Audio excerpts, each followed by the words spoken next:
to be calling CQ with the automated recording.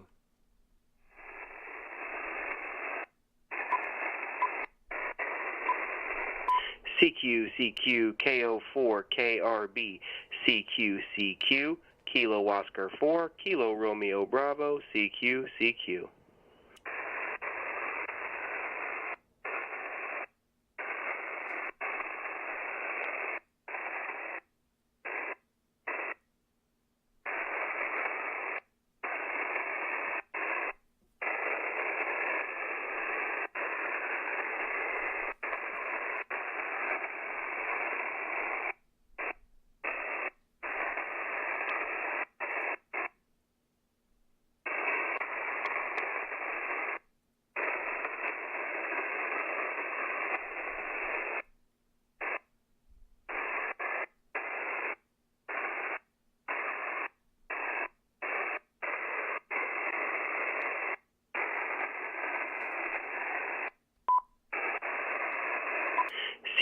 CQ KO4KRB CQ Kilo Oscar 4 Kilo Romeo Bravo CQ.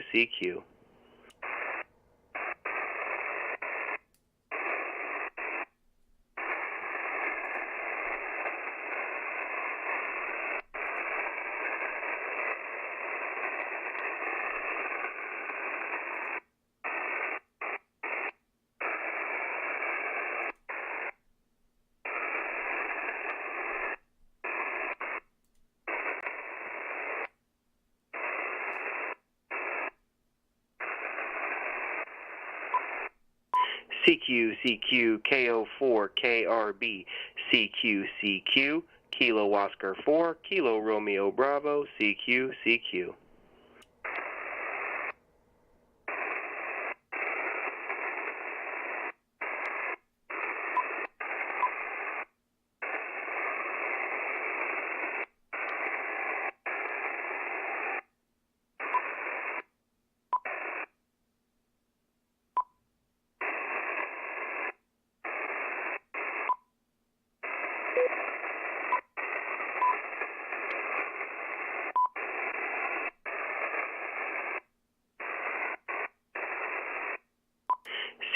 CQ KO4KRB CQ Kilo Oscar 4 Kilo Romeo Bravo CQ.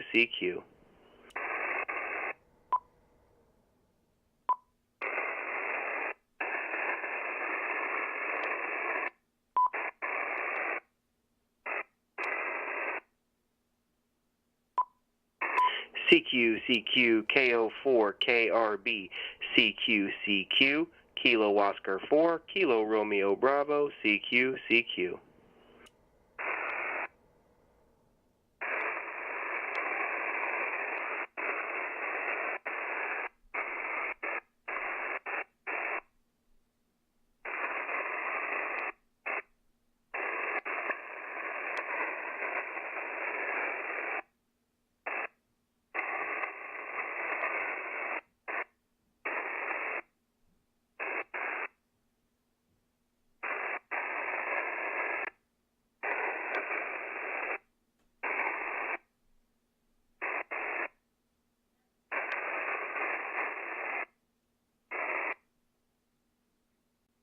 CQ KO4KRB CQ Kilo Oscar 4 Kilo Romeo Bravo CQ.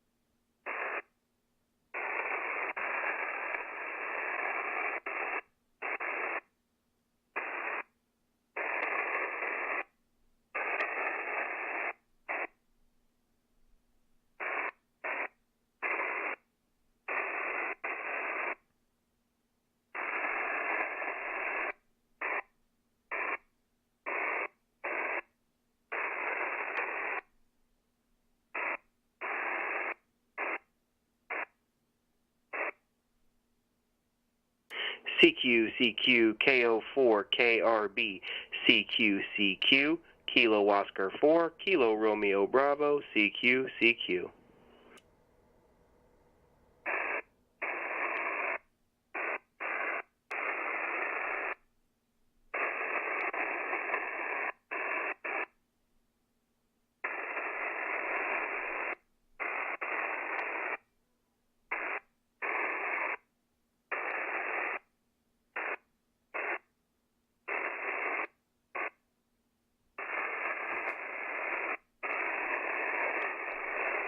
CQ KO4KRB CQ Kilo Oscar 4 Kilo Romeo Bravo CQ.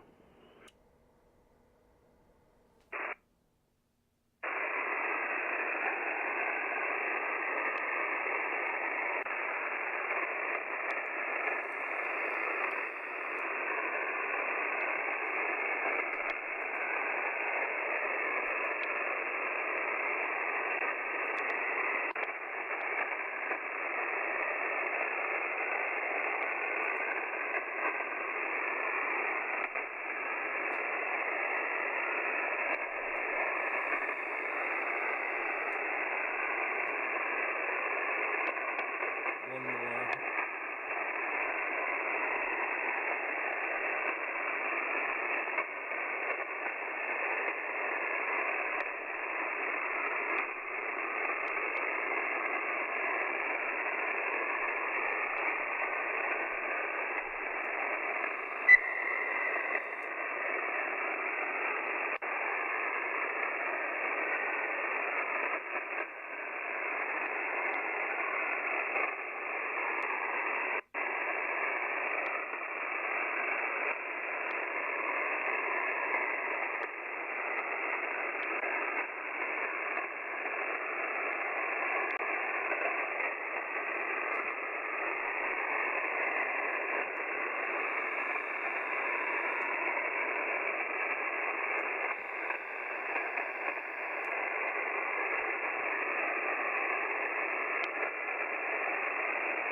And if I got that right, we've worked before, looks like, how about August 27th of 22, actually January 29th of 22, and 11:04, November 4th of 2021. So two times on 20, and the earliest was back in 2021 on 40 meters. So good to hear you, my friend. Hope everything is going good.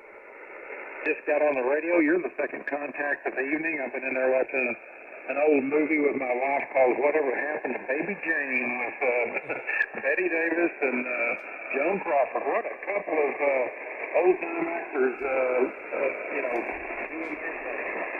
It's a great old black and white movie. Anyway, thought I'd get on the radio for a little while before it gets too late there. Let's see our copy and we'll go from there. KD9 SDX W5CBO.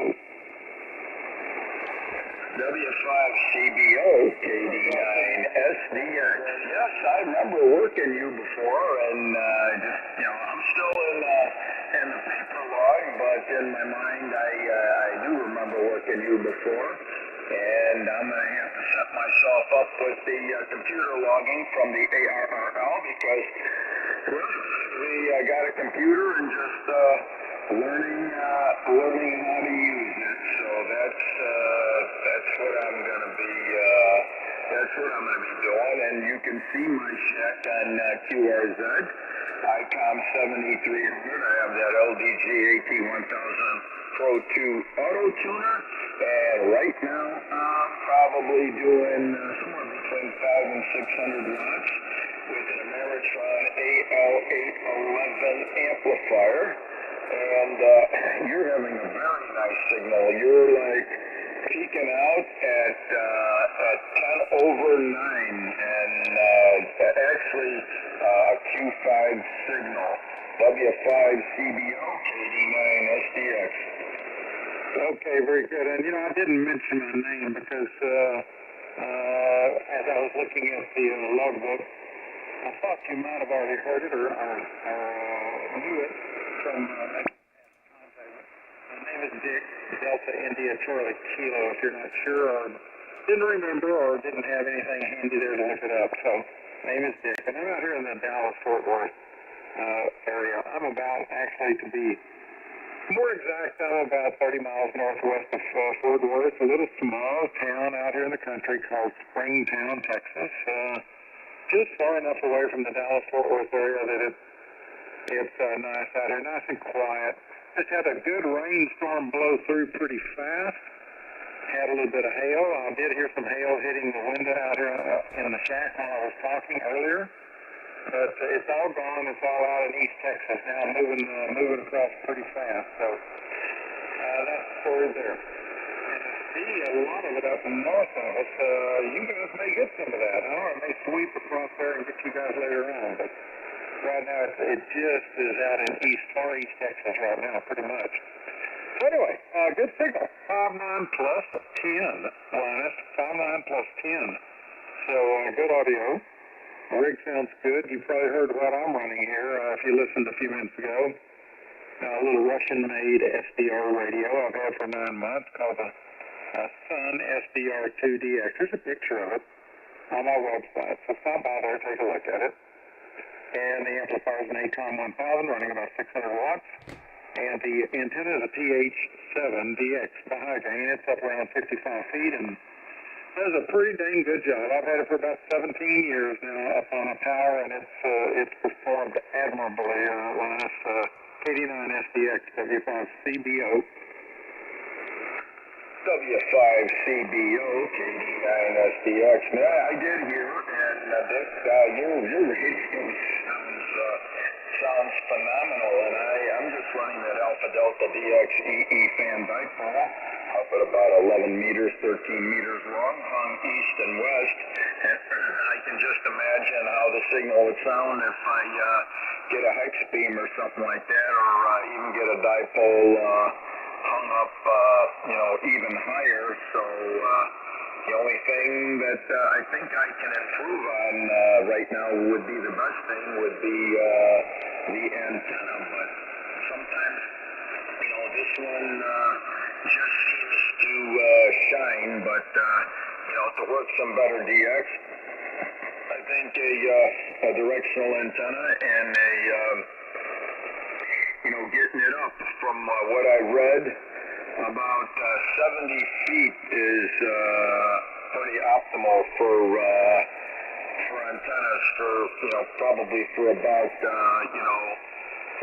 the best height. I mean, you can go really high, but 70 feet, from what I understand, is supposed to do the job pretty well. Over. I think anything around 35, 40 feet is a great start. I mean, that's just absolutely fantastic. If you can go higher, that's great. I don't know so much that height is a great equalizer, in HF. But you do want an antenna up a good distance so that you get the maximum effect, I think, out of basically the takeoff angle of the antenna and all that, so that it's not more vertically polarized. If you've ever looked at any antenna as it approaches the ground, gets closer to the ground, it tends to, if it's let's say a dipole, for instance, if you've got a dipole up about a wavelength, it has more horizontal component to it than it does vertical, or it's at least more rounded. But if you take that antenna and you move it towards the ground, you will see a big vertical component pop up out of an antenna like that. So, that's pretty much, I think, why the NVIS antennas work so well close to the ground, is because they have a very large vertical component. And on the lower bands in the afternoons, that can be really a great thing, a super thing. But anyway, Get one in the air. It never hurts to have a Yankee. Get one up in the air, 35, 40, 50 feet, something in that range, and you'll be off to the races. There's no doubt about it. Well, what else? I recorded you. I can record with this radio and play back. So I got a little snippet of you. Listen to this right here. When it stops, you just pick it up and start talking. Here we go. Thing that I think I can improve on right now would be the best thing would be the antenna, but sometimes this one just seems to shine, but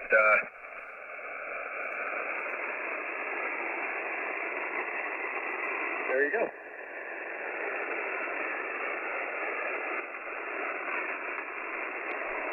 Uh-oh, what happened to you? W5CBO KD9SDX. Yes, beautiful, man. It's beautiful. I'm going to have to learn how to record myself because I have the place in the radio for the chip to put in. I'm just going to have to get a little more versed because I'm used to the old tube types. Over. Okay, you did say, I believe a moment ago, you're running a 7300. Is that right? Yeah, right now I'm running a 7300, and in the front I have the place for the, what do you call that, the chip that goes into the radio, and I'm just going to have to learn how to use it and record on it, over. Well, you can record from now until doomsday on it, but that radio will not play it back. There's no way to play it back over the air. I've got a 7300, and I ran it for almost 4 years. And that was a big letdown because I thought that is such a nice feature to be able to play somebody's audio back for them if they're having a problem, if they want to hear tonal changes in their equipment, if they've got some kind of, outboard equipment or even internally on their radios, if they're changing bass, treble, mid-range, whatever they might be adjusting, they can hear the differences. Well, on that radio, you cannot play that back. Go ahead. W5CBO KD9SDX. Yeah, because I do have for the SD card. I do have the. I think that's the SD card that fits in there, and an adapter. I forget what it's called. I'm having a brain blank over here, but I do have the space in the front, just underneath the volume knob. Over. Oh yeah. Like I say, I've done that.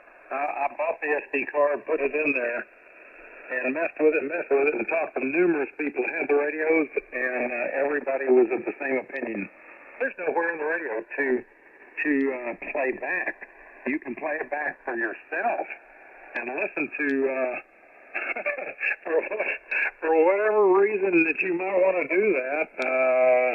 To me, it's a much more helpful feature for the other fellow to hear what you recorded.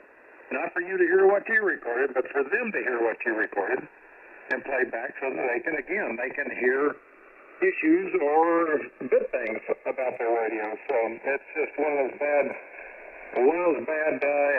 marketing things or design features in that radio that they just didn't see any reason to put a playback feature in there. Go ahead. W5CBO KD9SDX.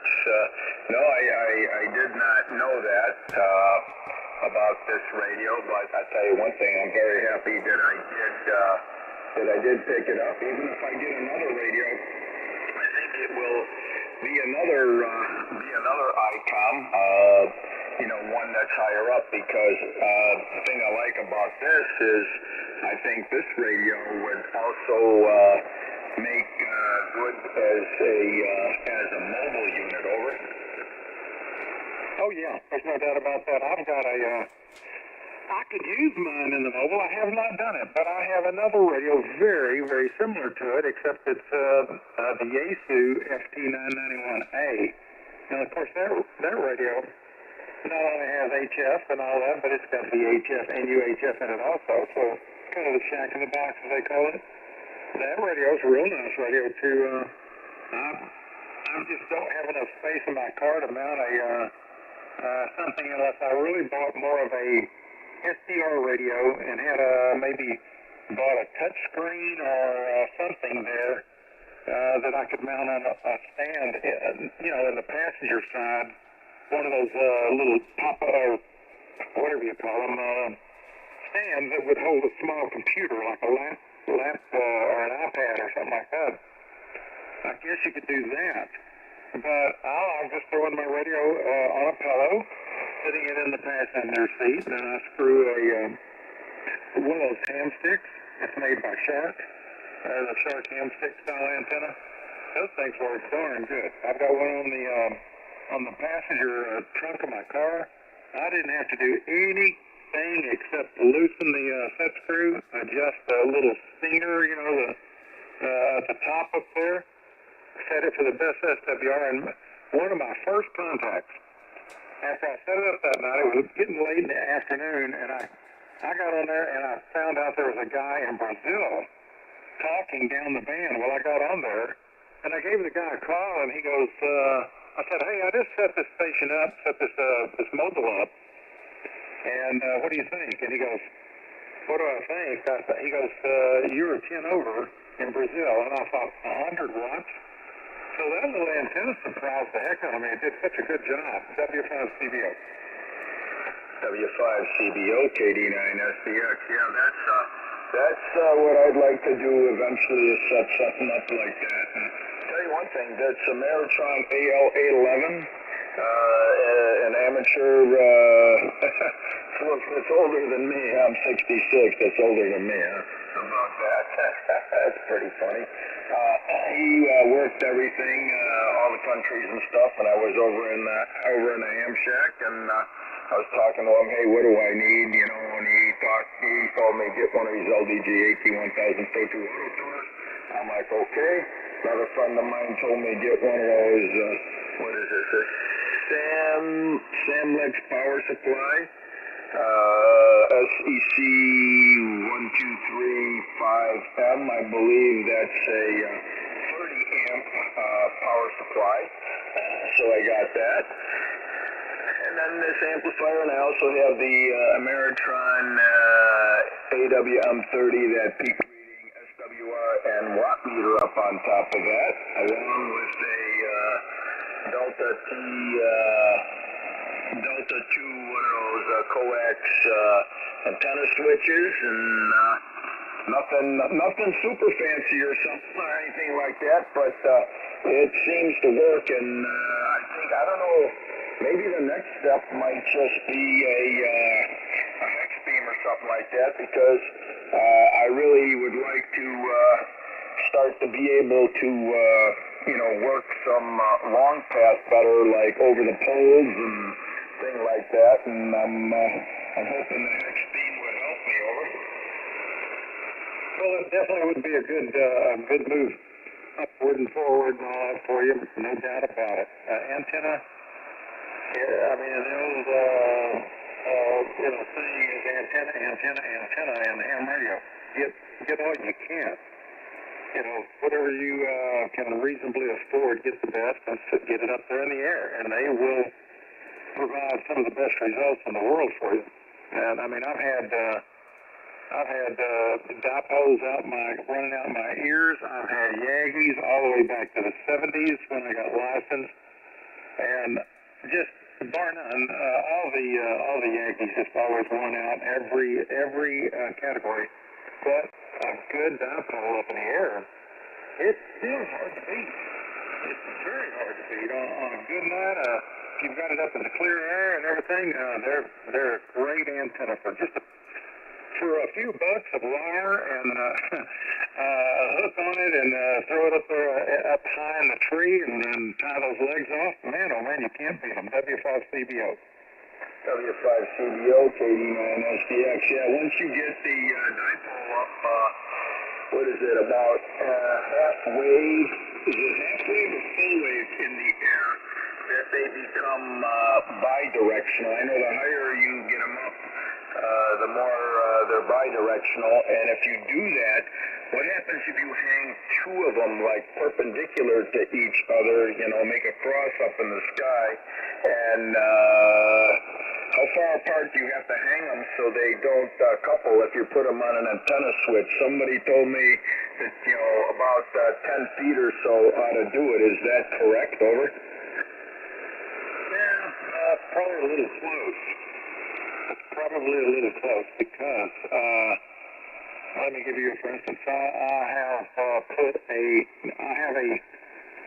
40-meter Yagi, 2-element 40-meter Yagi up at up at 75 feet. I put a 40-meter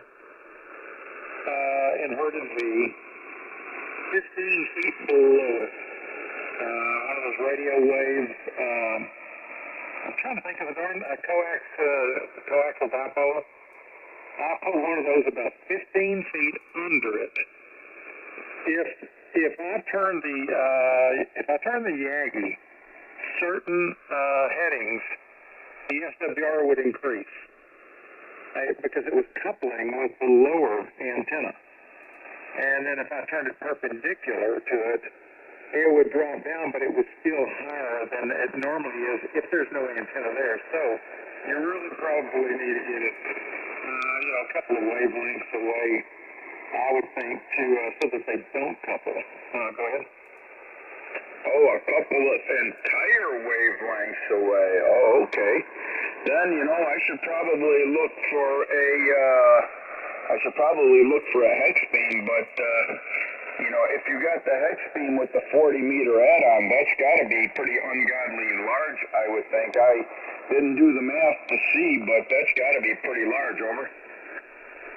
Yeah, it would be, the top of it would be pretty big to have that, to be able to have that much wire going in a circle up there. It certainly would. But, I don't know what the bandwidth is on those antennas, on that particular, the hex beam with that add-on. I have never heard anybody say, don't know. I know they work great on 20 through 10, like the 5-band or whatever. Those things work great, but 40 meters, I don't know. I don't have any background or observations or anybody's reports to tell me anything about it. W5CBO. W5CBO, KD9SDX.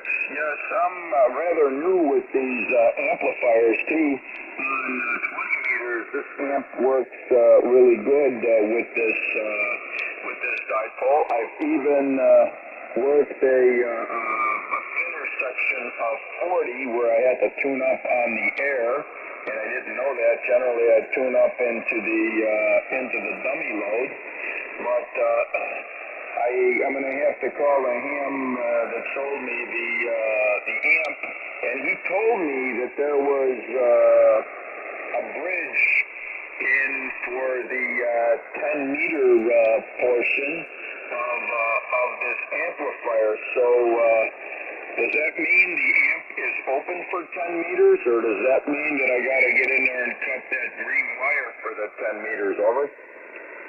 If the green wire has never been cut, it has to be cut. That's a lot of the old Ameritron amps had that block in them because of all the rules and everything back in the early days about not being able to operate on, let's say, 11 meters and all that. But if the green wire is still intact coming out of the band switch down there, it has to be cut. I had to cut mine on my AL80A to get it to work. W5CBO, KD9SDX. Now, when I turn this amplifier off, I understand it has bleeder resistors. Is there any reason to get on a frequency where people are talking with them? You get probably a rubber rod, and then you get a wire that goes, copper that goes on that, and don't you touch the anode to the tube, to the chassis of the amplifier to bleed off any electric, or if you just leave it off for a few days, is that good enough, over? Oh yeah, no, you do not have to get into that amplifier and short anything out on that tube to the chassis. That's only if you're going to work on it and you want to make sure that it is absolutely cold, lifeless, with nothing left in it. The bleeder resistors and the amplifier typically take care of that. You can watch that if you put your meter into the plate mode, setting. You can watch that as you turn the amp off. You'll see it bleed down to zero. If all the bleeder resistors are doing what they're supposed to do, it only takes literally seconds for that thing to bleed down to nothing. But now, if you open the box up, and I think anybody, any old ham or guy that works on these things would say the same thing. Yeah, definitely. Touch that to the chassis. Touch the cap over to the chassis and make sure that it's out. But you don't have to do that as a normal procedure. Go ahead. Is that the anode to the chassis? Over. Yes. Yeah, because what I'm going to do is I'm going to go in there and I'm going to want to see if that green wire is cut or not. Because he told me now that there was a bridge in there. Now, I don't know. I would have to call him to see if he opened it. I thought he said he opened it. And be advised, this is the only frequency on which I operate. The reason for which I won't trouble you with this evening, despite the reasonable propagation, suffice it to say, it's a question of honor. If you know anything about that phrase, even as coined by American authors, Cloud and trying to remember his concert name, Cloud and something. Question of honor. You'll understand what I mean. Anyhow, I'm rockbound. Call me Prometheus as my middle name, you might say. Chained to a rock. Giving the gift of fire to fellow radio amateurs. And I'm really looking forward to Tuesday and subsequent weeks and months when Merrick the Wimp Garland finally gets his act in gear. Over? Yeah, I don't have a lot of confidence in that, but I'm sure it'll be a spectacle, so we'll see what happens. Anyway, great to hear you today, and I'll say 73 from New England. This is AC1EV. Great to hear you, and I'll listen for you again. Please do, and all the best to you and yours. This too shall pass. If there's any doubt, as I used to say, just shoot them. But I've now amended that, and I say disembowel them. Disembowel them, and don't forget to videotape it, because that is the penalty for treason. Hang, draw, and quarter them. 7-3.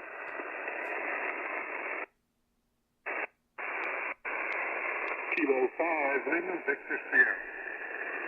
Kilo Oscar 4, Kilo Romeo Bravo. How are you, Radio Canada? Happy to hear you, Larry.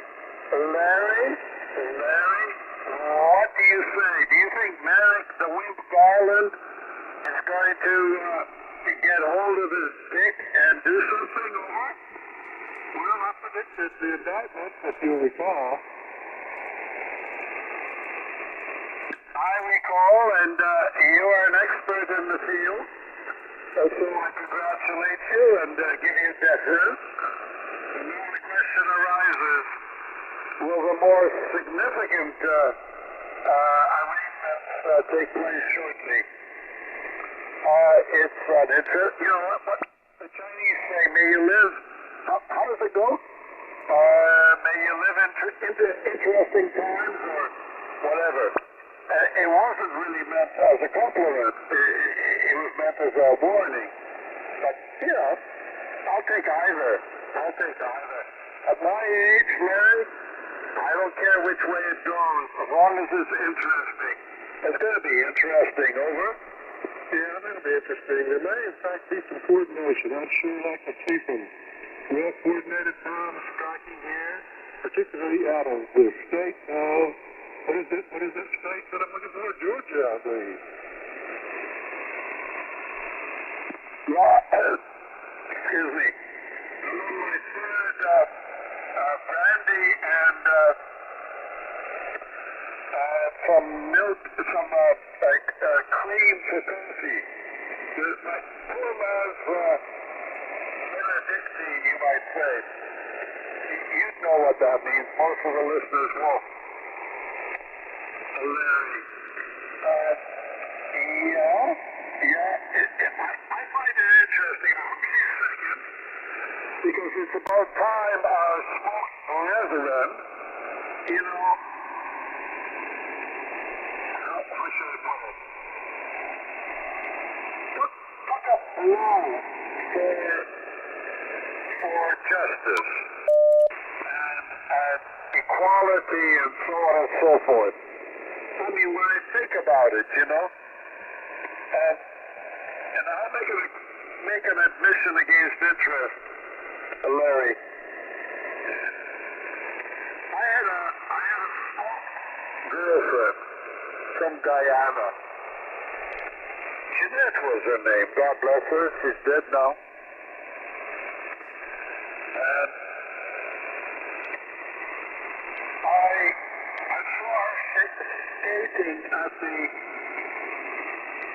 Nathan Phillips, I think it is, square in Toronto, when I was visiting my family when I was in the military. And she had a wonderful presence about her, and I chatted her up, and we became an item. 2 kids.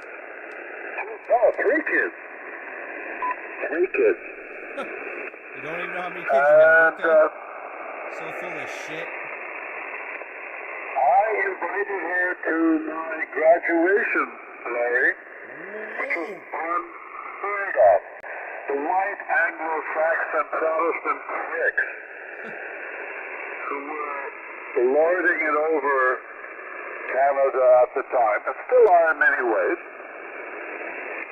did not think very much of that. The first cadet, at our equivalent of your West Point, who invited a smoked female as his partner to the graduation ball. And stupid games were played, of course. But anyhow, there were no smoked graduates ever. Never mind, significant others on the arm of a graduating cadet.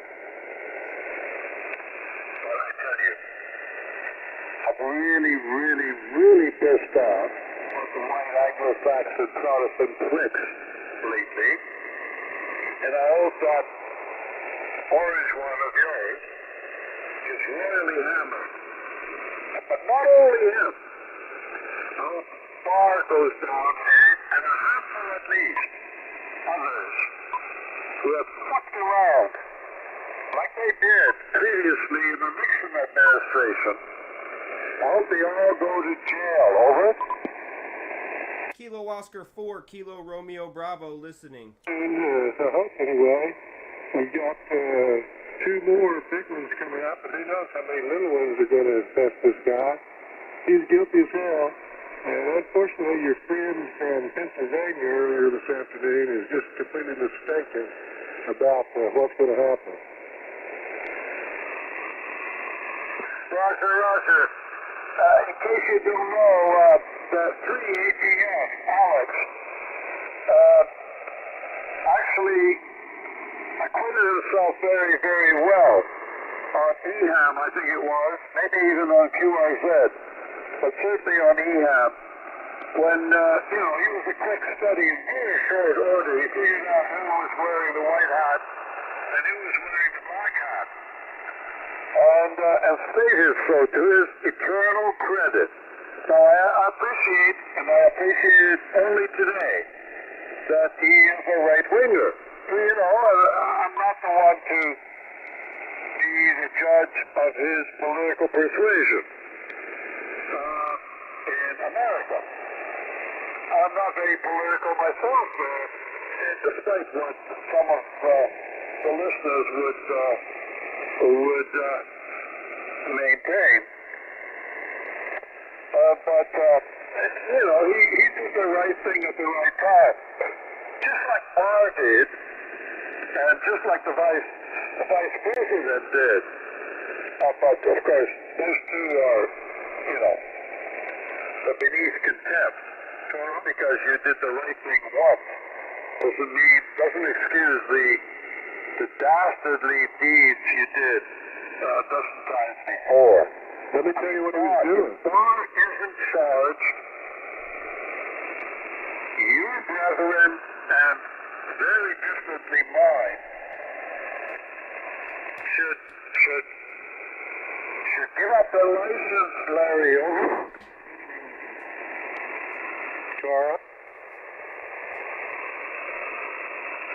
Carl, I think he's losing you. This is KO4KRB. KO4KRB. Is Carl still in there? I believe Carl is always still here. Over. I'm still here. Okay, well, Carl, that guy that you were talking about, he was QRM and you something fierce this afternoon before you talked to him. He was calling CQ right over you, even being warned not to. And he was doing some pretty bad stuff and playing recordings and things. Roger, Larry. I understand whoever, I don't know who it was, you would know better than I, was QRMing me and rebroadcasting bullshit. ATF. What can I say, Larry? I feel sorry for you. I've got family in Oklahoma. I've got family in one of the Dakotas. I've got family in New York City. I feel sorry for them, but only to a point. You know, they want to go to stupid land. They got to suffer the consequences. Over. Yeah, the guy was an ATF guy you were talking to. Okay, ATF, when? This afternoon. He was really being pretty damn rude to you and cornering you completely until he got on with you, and then he just was himself, I guess. Well, I don't know because I didn't hear it, Larry. I don't know because I didn't hear it. Having said that, Alex has been what was very important, very crucial time when Ryan Crow and his butt buddy Kilo Zulu 8 Oscar got hammered. So, without first-hand information against Alex, I will not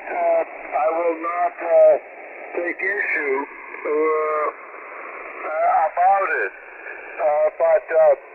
But I appreciate, as only today, that he is of a right-wing variety, which only strengthens, if I may use the term, only strengthens the comments that he made on EHAT and on Clear Z, I think, certainly on EHAT, about the situation, which were sterling, Larry, sterling.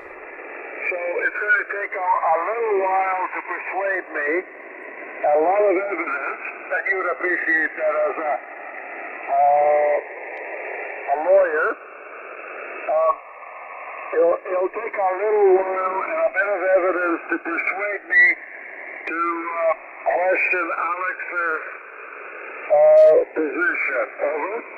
No, his position is the fact he was QRMing you and saying all kinds of ridiculous stuff, playing stupid recordings and things. And felt that he was above the law because he was ATF. Larry, my initial reaction to that, which is not definitive, of course, is be careful what you hear on amateur radio. Things are not what they appear most of the time. So this could have been skillfully broadcast, sliced, diced, and remanufactured, rebroadcast, Larry. We have only had 20 years. Admittedly, that's just a trifle. It's only 1/5 of the experience of all of amateur radio, in fact, all of radio in the universe as we know it. 1/5 only, but I allow the possibility that this was a bit of what's the word these days? Artificial intelligence without the intelligence, over. Well, that being the may, but I'm just telling you straight up, that was the guy. He was doing it. He knew what he was doing. I talked to him personally, and he mentioned it when he talked to you. He come across some fine guy. And so you can take it for what you want to take it for. I'm just being friendly and telling you the truth about how he was doing. So if you want to believe it or not, that's up to you, my friend. But I know for a fact you did it. Roger, Larry. Let me underline. I do not doubt you one moment. But as a human being, I like to give benefit of doubt to people who have come to my defense, generally to societal defense, when the chips were down. But I do not, I underline, do not question your take of the situation, which is totally separate from Alex. And let's make a separation between that, my friend. You have also been, in your very specific way, a breath of fresh air for me, and hopefully for anyone listening. Over. Okay. Well, no, enough of that, man. I've done my job. Anyway, I just want to say hi to you. I heard you in there earlier. I couldn't get through. And I guess the propagation has just enhanced enough to allow that to happen this evening. Anyway, I'm not going to hold you. If you want to make some more calls, go right ahead. I'm just listening here. Don't go away, Larry. Don't go away. You're 5'8". You're a half-decent copy. And let me see which way I'm pointed. More or less on you. No, Larry. I want to talk with you a little longer, if I may. What do you think of the developments with Donald Trump? And who do you think will be number 2? Who will be number 2, number 3, and number 4, and number 5? And so on. Go ahead. KO4KRB listening. Ready? I mean, what is wrong with the Florida case? It's a slam dunker. I'm not the Florida case. The Georgia case is a slam dunk. And so I don't know what else they're waiting on there. And it looks like the Mr. Federal investigator now, Mr. Smith, is going to have a slam dunk as well. I like the Florida case for the next one. I don't know why, but if it was me, I would probably file it next. Roger, Larry. I don't know if I ever told you, but I was a crypto security officer. In my unit, I was responsible for all the codes and ciphers of the Western world for the next 6 months. I say again, 6 months. Right down to, what unavoidably was going to have to be used because the system wasn't quick enough to be able to change the codes of the ciphers instantly. And because of course, I had to have a top secret clearance and then some. As in code word, I think you all call it. I remember, can UK eyes only. I remember can US eyes only. The New Zealanders and Australians aren't there then in the arrangement. But there was a difference between can eyes only, can US eyes only, and can UK eyes only. And I was holding the friggin' bag, Larry, and I fucking resent that. Looking at Donald Trump, the way he treated security, Yeah, I agree. He should be pumped for this stuff. He's just mad. And there's no excuse. I don't know how people can shut their information sources down for the fact that all they believe is the big lie, and each lie that comes up is bigger than the last one. How can people be so stupid? I do not know. But they're out there, and there's a lot of them. But there's not as many as they think there are. They're about a third max. KO4KRB listening. Roger, Larry. Roger. What really irks me is that, I was one of the few officers in my younger days who had a top secret fucking security clearance while my Anglo-Saxon Protestant pricks, did not. And I vaguely realized it, but only recently, only subsequently, I realized that was a big fucking setup. It was a big setup because being ultimately responsible for the security of the rest of the fucking world was a very onerous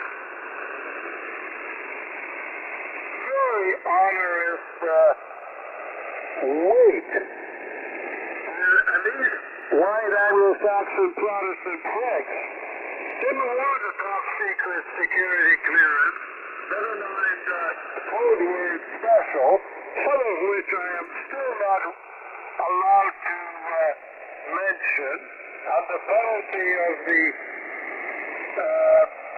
Secrets Act, which is very onerous, because they wanted to have, lesser immigrants like me shoulder the blame in case somebody burnt the wrong fucking page of AXB whatever, which was last amended in 1945, over. KO4KRB listening. I just want to jump in when I heard you. There's somebody really trying to clear me up here this evening, too. So you can have a battle with them if you'd like. I'm going to step out and cruise some other channels for a little bit. And let these guys try to interfere with our communications have their way for a little bit. Roger, Larry, call me on Tuesday mid-morning. Call me noonish on Tuesday. We'll have a lot to speak about. And I will engage the American radio fucking terrorists. 7-3, my friend. Keep well. Hope your health is improving. It sounds better. Give my love to you, one. And I hope to talk with you Tuesday noonish. 7-3. I'll look for you Tuesday noonish. Now don't forget, I'm getting old, but I'll do my best. Be clear with you now, Carl. KFOVS. Goodbye. Keep the faith, my friend. You're a credit to the United States of America. And I, too, am an American. KRB, how are you doing, Radio Canada? All you motherfucking QRMers, come now. This is Radio Canada. Ready, willing, and able to take all you motherfuckers on, individually or collectively. Come now. KO4KRB, how are you, Radio Canada? You American mother motherfuckers come now to stand up to Radio Canada. What can I say? Isn't doubt just shoot the motherfuckers? Better yet, I take that back. Better yet, disembowel the motherfuckers. Don't forget to videotape it and say, Allah Akbar, motherfuckers. Who hurt this man? Who hurt your feelings, Radio Canada? You're not a politician, but all you talk is politics. What's up with that? Over. Nothing, and I was fucking her. Over. I said, why are you always talking politics if you hate politics so much? Over. In the afternoon on Tuesday, you American motherfucker. Who hurt your feelings, Radio Canada? 7-3. Thank you. 7-3. Who hurt your feelings, Carl? Over. Allah Akbar, motherfuckers. Make America great again. Jesus Christ is King, Carl. KO4KRB. What would Jesus Christ say today? Oh? He would say, he loves you, Carl, and you're forgiven. Over.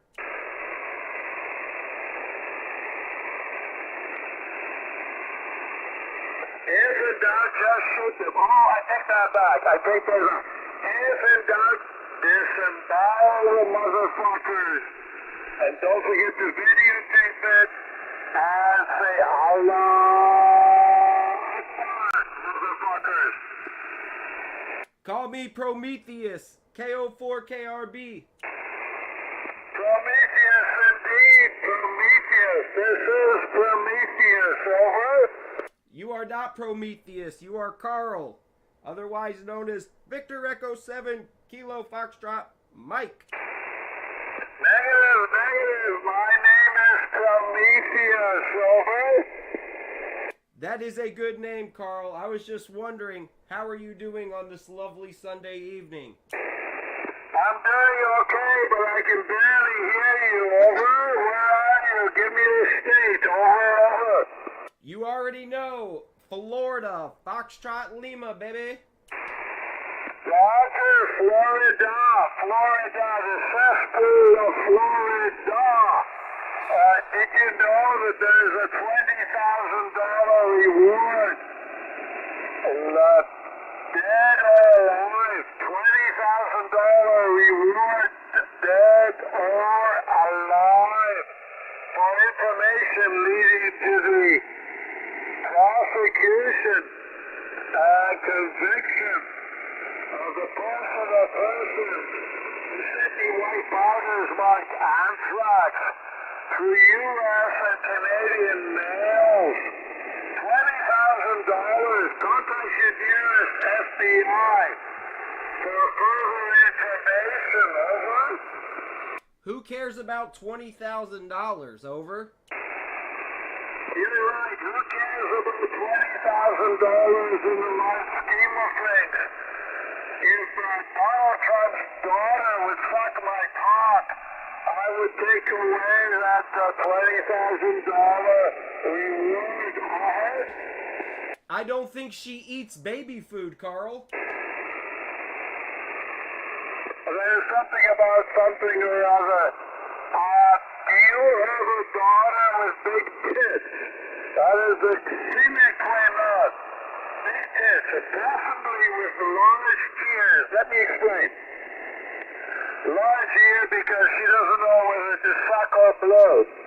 But the sine qua non is, do you have a daughter with big tits who hopefully has big ears, floppy ears I can hold on to, who would like to suck my cock if I told her that there were Hershey bars? There was a Hershey bar. All based, of course, on your intellect. Over? Yeah, I don't think they eat baby food. Over. Station, I'm sorry, we're not going to be able to continue are terms of endearment because your signal is too fucking poor for me to understand. And I don't want to agree with something I fundamentally don't agree with because I can't hear it. But take this to the bank. If your daughter has super huge tits, and I'm talking about 48 inches, which are the opposite size for my girlfriend, whose name was Jessica, 48 inches. If your daughter has 48 inches, and whether or not she has the floppy ears, to which I can lash onto, I will be happy to let her suck my cock when I tell her that it's a Hershey bar. No need to reply. Over. That's so weird. Everyone says that you're homosexual, though, online. Over.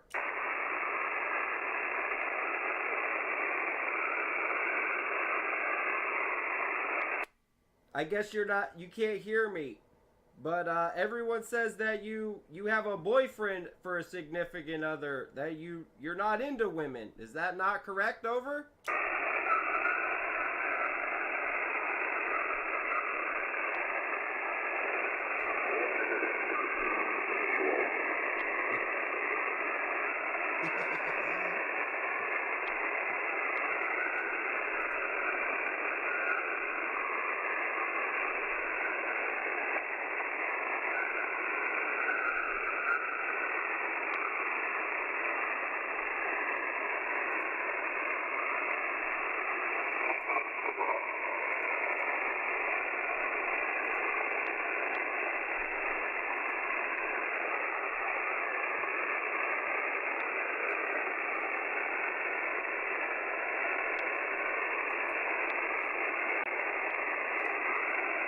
Did Carl leave? Over?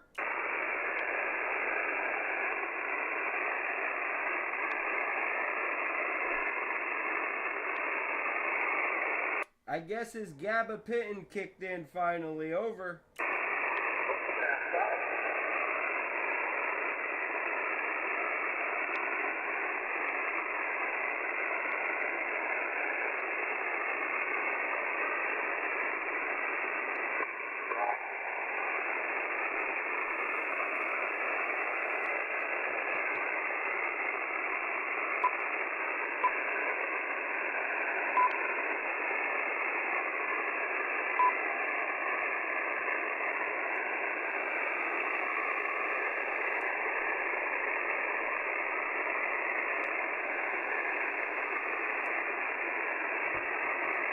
This will be KO4KRB listening always for VE7KFM.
CQ20, CQ20. This is the Victor Echo 7 to a Foxtrot bike, beaming Superman, having refilled his litigation vessel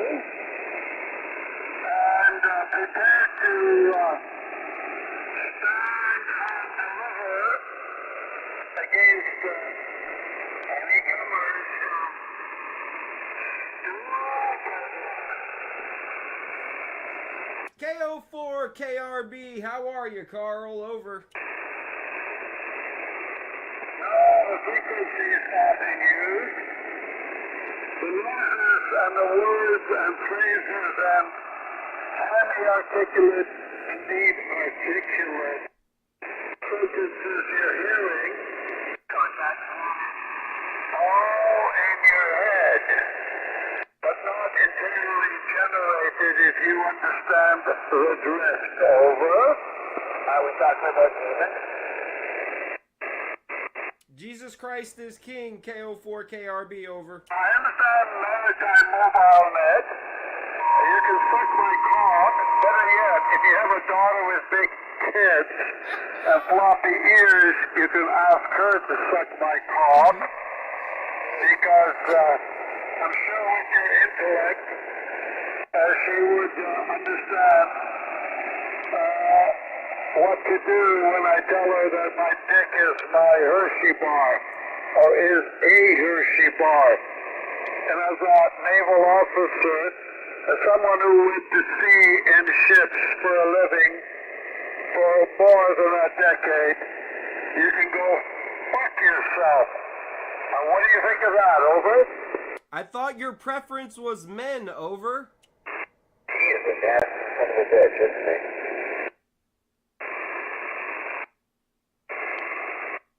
Have you ever considered suicide?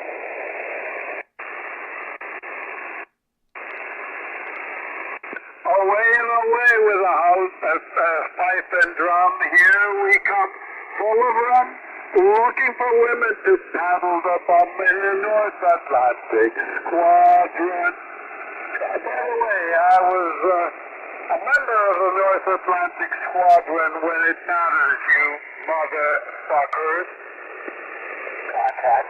You never served in the military, over. Contact. Go ahead, contact. You should just kill yourself. Like for real, just end it.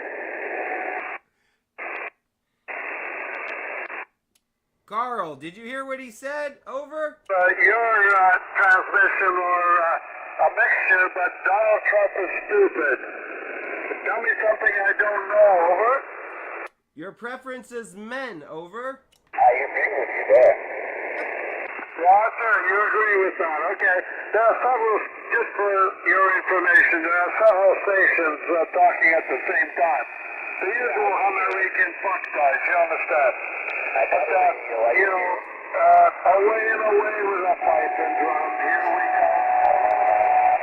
Looking for women to paddle the bum in the North Atlantic Squadron. And let me continue. Away and away with a pipe and drum, here we come, full of rum. The figurehead was a whore in bed. The mast, an upright penis. Everyone says your preference is men, Carl. Is that not correct, over? And by the way, anybody listening, I got a peace medal for keeping the peace in the North Atlantic. I also got one for keeping the peace in the Middle East between the Yehudis and the Ragas, but still, it's a bit more complicated, over. Fake news, over? Fuckers. Fake news, over? You did a good job making peace in the Middle East.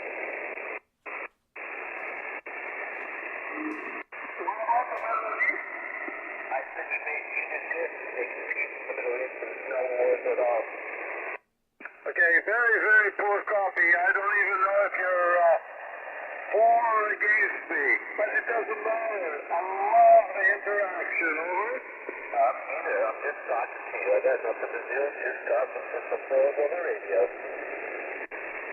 Roger. This is just radio. You know, if in doubt, just shoot an American right wacko. And if in ultimate doubt, shoot an American. But let me take that back. all the motherfuckers, and don't forget to videotape us. Over.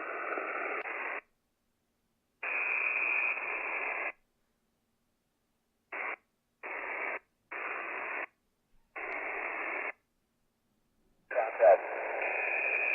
Go ahead, contact. So, you for me or you giving me? Are we on the same team or we not? Well, I don't know if I'm for you or against you.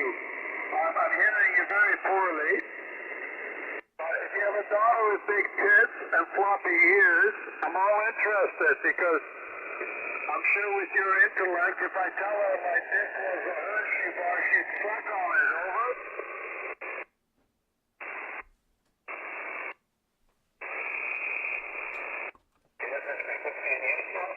No, the frequency's not in use.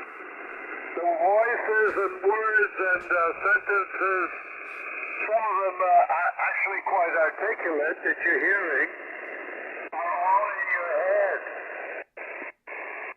Okay, that makes sense. I hit my head pretty hard earlier. Yeah, make sure the ground is low. Over. Carl, who hurt you? Your signal's so weak in our frequency and having a hard time. Okay, say again in English. Your signal is weak and off frequency. I'm having a hard time copying you. Well, put your daughter on the line. Put your daughter at the microphone. And I'm sure with your intellect, especially if she has big floppy ears, she'll have no problem sucking my cock if I tell her that it is a Hershey bar. Over. But your preference is men, Carl. KO4KRB. Shit over and over until you have nothing to talk about except is that a Hershey signature? No, I never get tired of it. I never do. I have more degrees and diplomas than a Mexican has initials. Despite my whipback surname, that's going to lead you into error, but who am I to tell you where to go with your research? Be that as it may, I have more degrees and diplomas than a Mexican has initials. And I'm sure your daughter can figure it out. If not, I'm sure I can figure her out. Over.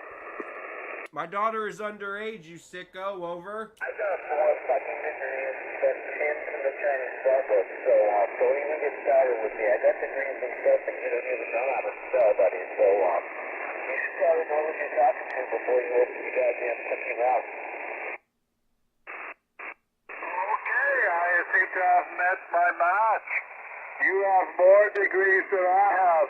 Not that it matters that much, but you know, we have to compare something or other. My dick isn't as long as I would like it to be. My dick isn't as thick as I would like it to be. I haven't fucked enough American women as I would like to have, although I fucked many. What can I say? What can I say? You're probably an Anglo-Saxon white Protestant Anglo-Saxon slick. These things different stories for different days. I have a question for you just before we go further along these lines. Do you remember Whore Hill? Whore Hill. I emphasize Whore Hill, which is a Polish pronunciation for Churchill, by the way. It's the Polish precise pronunciation in the Polish language of the word Churchill.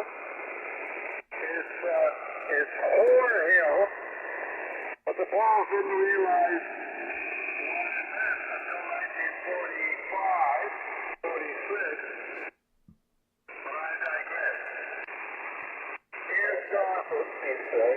if you know what whorehill from a Polish perspective means, perhaps you can engage me on a substantive level. Otherwise, if you have a daughter with big tits and floppy ears, I'll be happy to have her suck on my cock.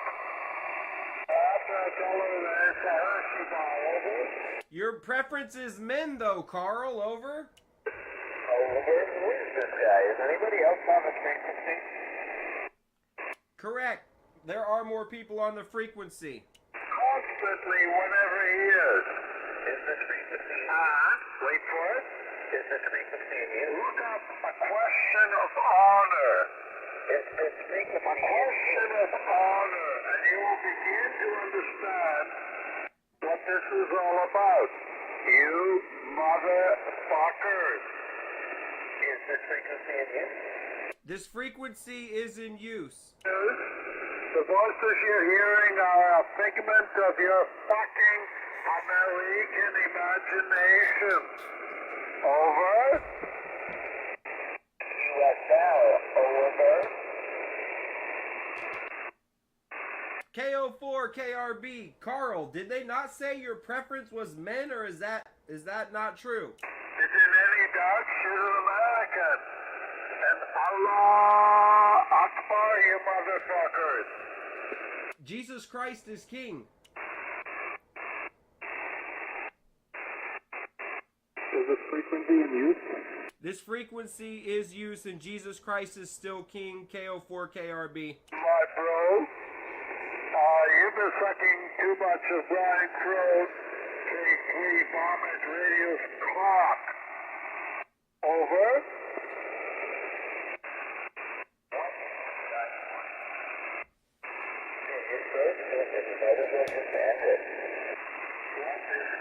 is this guy about? Stand by. If you have a quarter of the intellect of the average American radio amateur, you might be able to finger it out. But only if your daughter has big tits and fluffy ears, if you finish your over. But your preference is men, Carl. Over.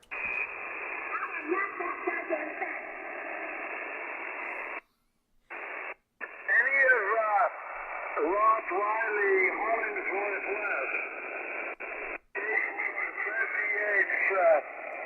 a volunteer moron frequency.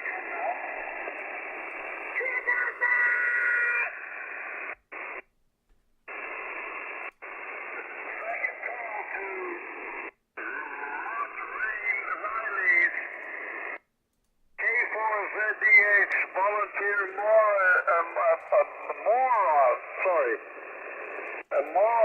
volunteer moron on frequency. Come now.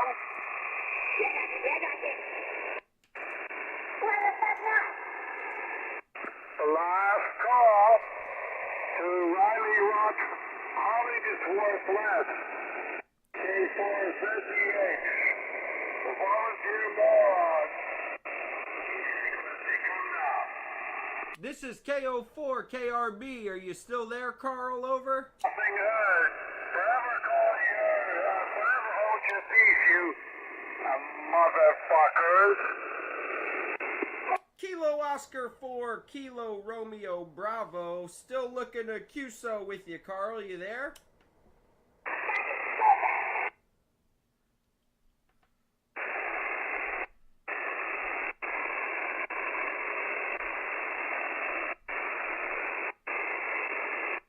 This is KO4 KRB for VE7KFM. Over.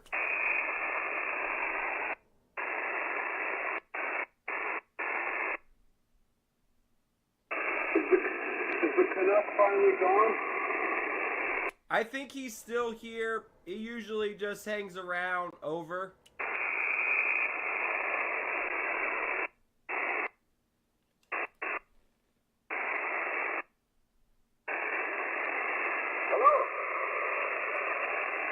Hello. My name is Rocky Southpaw. This is KO4KRB. How you guys doing? Over.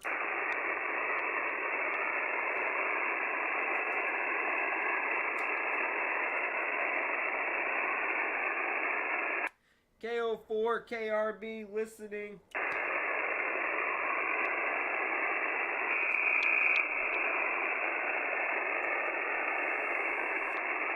I was hoping for more bedtime stories from Carl.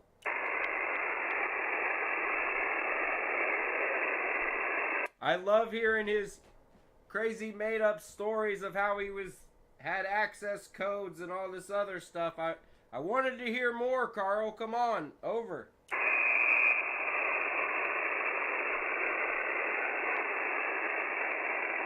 Carl, tell us about the time you had the access codes. KO4KRB, over.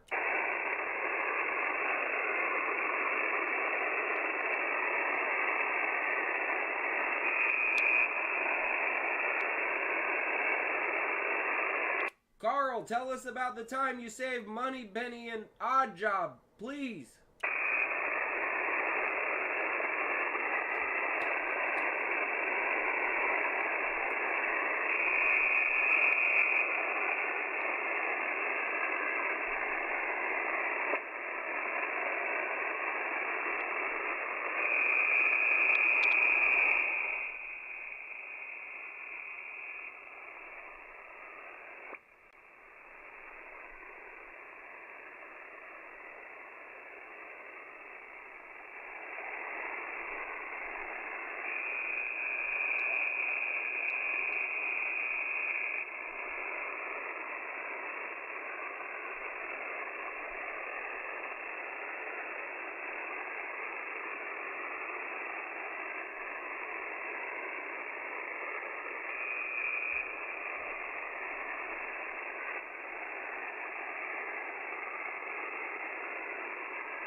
Is this frequency in use?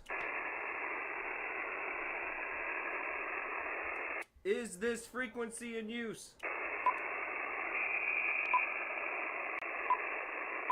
CQ, KO4, KRB, CQ, Kilo Oscar 4, Kilo Romeo Bravo, CQ. Anybody on frequency to speak monosyllabic American English? Hey, Carl, you're back. Awesome. I'm ready to hear some more bedtime stories. KO4KRB. Canada is prepared to kick your balls in. Sorry, you got a really weak signal. You gotta get that straightened out, over.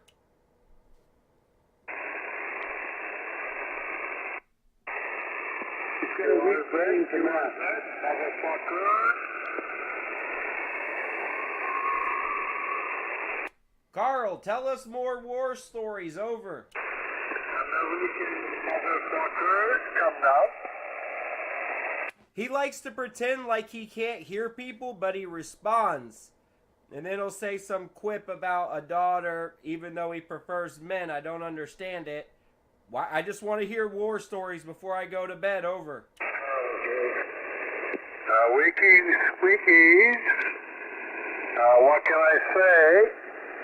Stand and deliver, you motherfuckers. Who hurt you, Carl?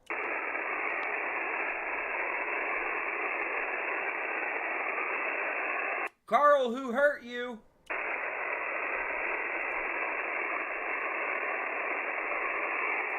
Long pass, short pass.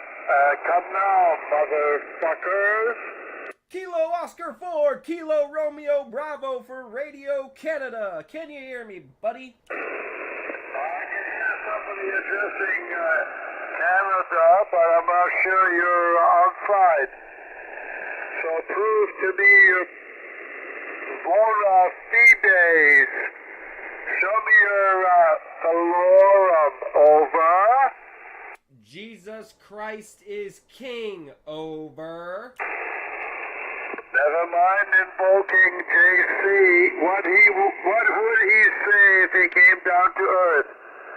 Would he say a million Hamarigans who bit the dust were a good thing or a bad thing? Over. He would say it's a sin to lay with another man if you're a man. So you might be in trouble, Carl. That's just a lighthearted joke. Over. Copy you. You need to buy a signal from MSJ. You need to buy a signal.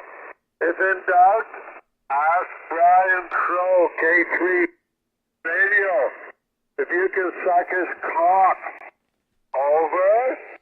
How about this, Carl? Does this sound much better to you? Over. No copy, no copy. Heard over, but no copy. Over. It's so weird you can never hear me. Maybe take the appendage that's in your ear out. Over. I think you all in should dial signal. And if you can, lend me your daughter with big tits, hopefully. With maybe floppy ears so I can learn her how to suck my cock. Over.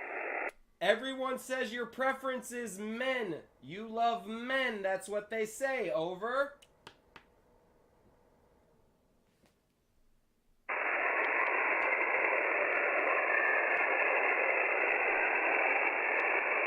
Carl, don't say anything if you love men. Over.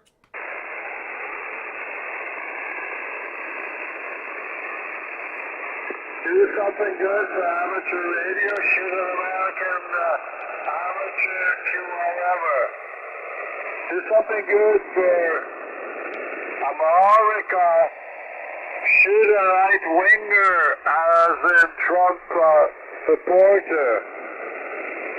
Do something good for the world. Simply shoot an American, and what can I say? Allah Akbar, you motherfuckers. What does that mean exactly to you, Carl? Over. Allah Akbar, you motherfuckers. Who hurt you, Carl? Who hurt your feelings? Over. I heard somebody say over, but I need to know what you said before. Over. Over. I said you're pretending not to hear me. Tell us more war stories. Over. I'm sorry.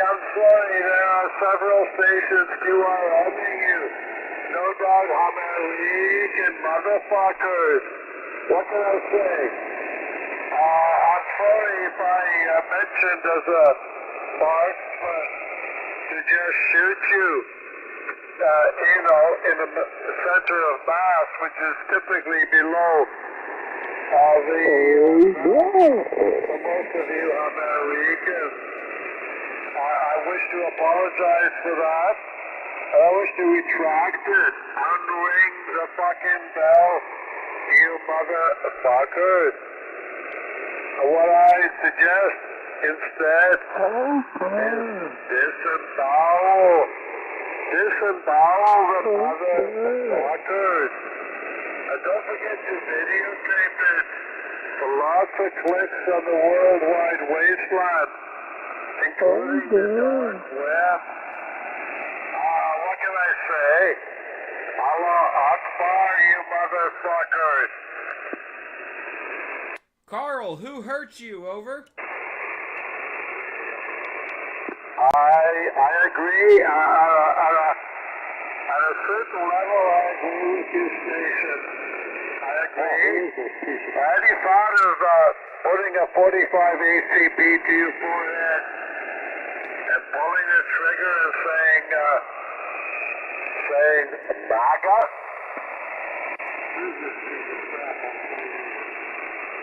Someone hurt this man's feelings very bad, and we're trying to repair him. Only Jesus can help you, Carl. You motherfucker.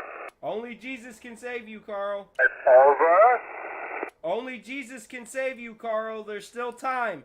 I know you're running out of time, but there's still time. Over. By all means, don't forget to also contact the FBI. Don't forget to remind them to have a $20,000 reward. Dead or alive, for information leading to the arrest, prosecution, and conviction of the person or persons responsible for sending me white powders like anthrax to Stupid Land Bales as well as Canada Post years ago. Good luck in that fucking contest, you American assholes. Over? Carl, you've never done anything like that in your life. You are not 007. You are some guy in Canada just spamming ridiculous talk. Over. Stupid. But I'm hoping that your daughter, who hopefully has large tits, will understand and appreciate what I say to her to suck my cock because it's a Hershey bar. Over? Carl, you love men. You love men. What are you talking about? Over?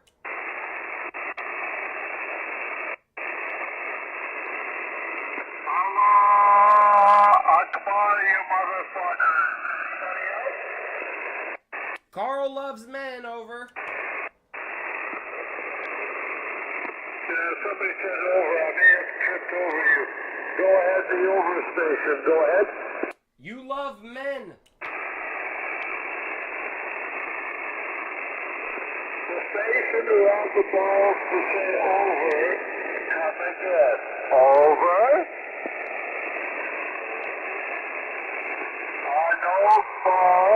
No balls, not even a big-titted daughter with big tits who would like to suck my cock if I told her it was a Hershey bar. What can I say? Is it time for me to say what my call sign is? Over. Victor Echo 7 Kilo Foxtrot Mike. Yes, that's all I have to say tonight. But,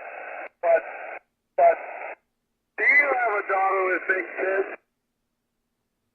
I can hold on to her head and teach her how to suck my cock? Over? It wouldn't do you any good because you like men. You prefer men.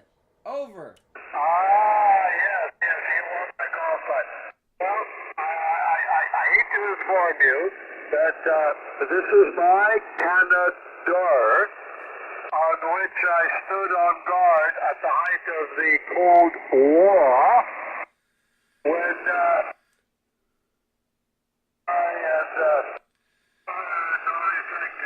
and selling top secrets to the Soviet Union, where I stood on guard for our and your motherfuckers. I don't have to give my call sign for a while. Ever, because it's secret. In my fucking Canada. Over? When did you take out 007? Over.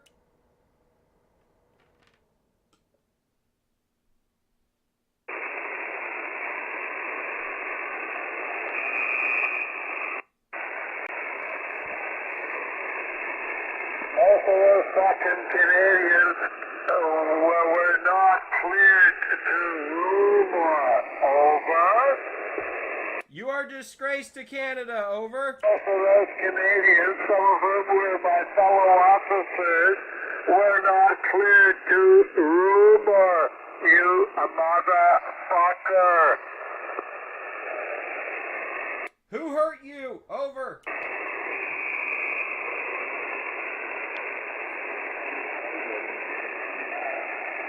No problem at all.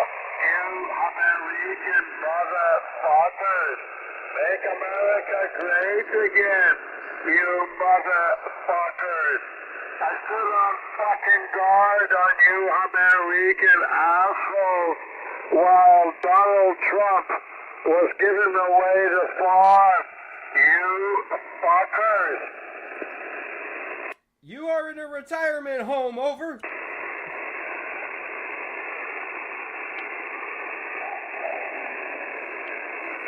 You motherfuckers deserve everything you get. You motherfuckers are beneath contempt. At least he's not a socialist like Trudeau.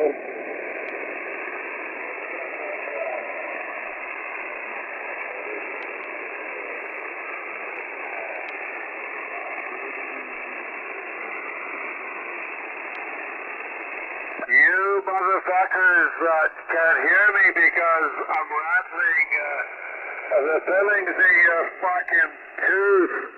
You motherfuckers. Motherfuckers, don't you understand? Over? Hey, Carl, can I get a signal report? Over.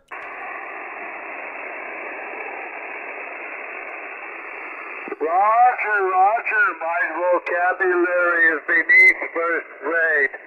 I understand. I only have 2 diplomas, a degree, honors degree, in modern military history from our equivalent of your fucking West Point and USAFA and U.S. Naval Academy, but you know, who cares about those motherfuckers? No one. I have a master's degree in administration, as in public administration. And wait for it, you motherfuckers. I have a law degree, as in an LLB or a JB or similar. But good luck in that fucking contest, you American motherfuckers.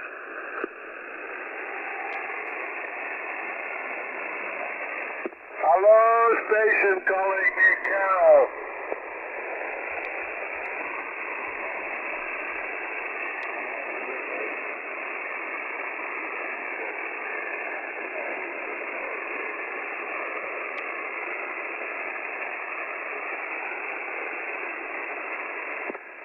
Roger, I'm prepared to continue as long as I don't get interrupted. Good evening, my friend, over.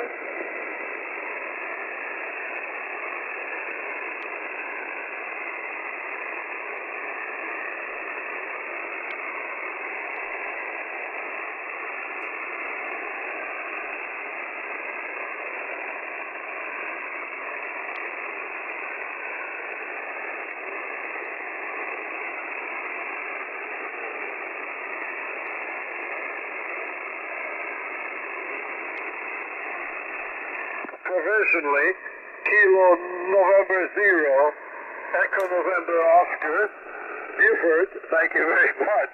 Brings back memories of 007, Buford T, whatever it was, in Thailand, I think it was. It brings a laughter, it brings levity to my approach, which is badly needed this evening. Good evening to you.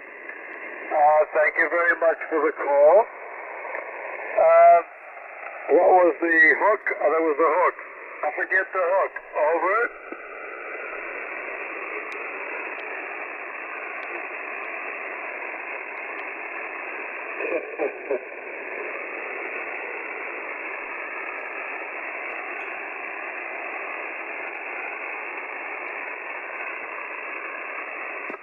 Roger. So what do you think of this coming Tuesday? Well, it's not the strongest case, and it's been, shilly-shallied by the Department of Justice, and also the New York State Attorney General. But we take. What do they say in Canada? Eastern Canada, actually. We take our targets as we find them. Over.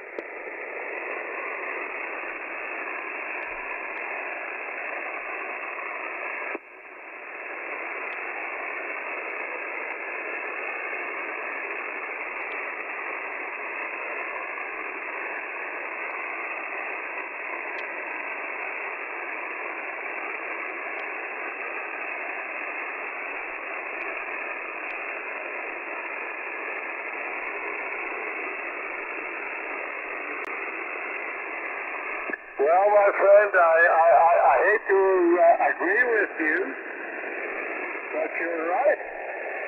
You sneeze, we catch a cold. And our Prime Minister, now let me go back.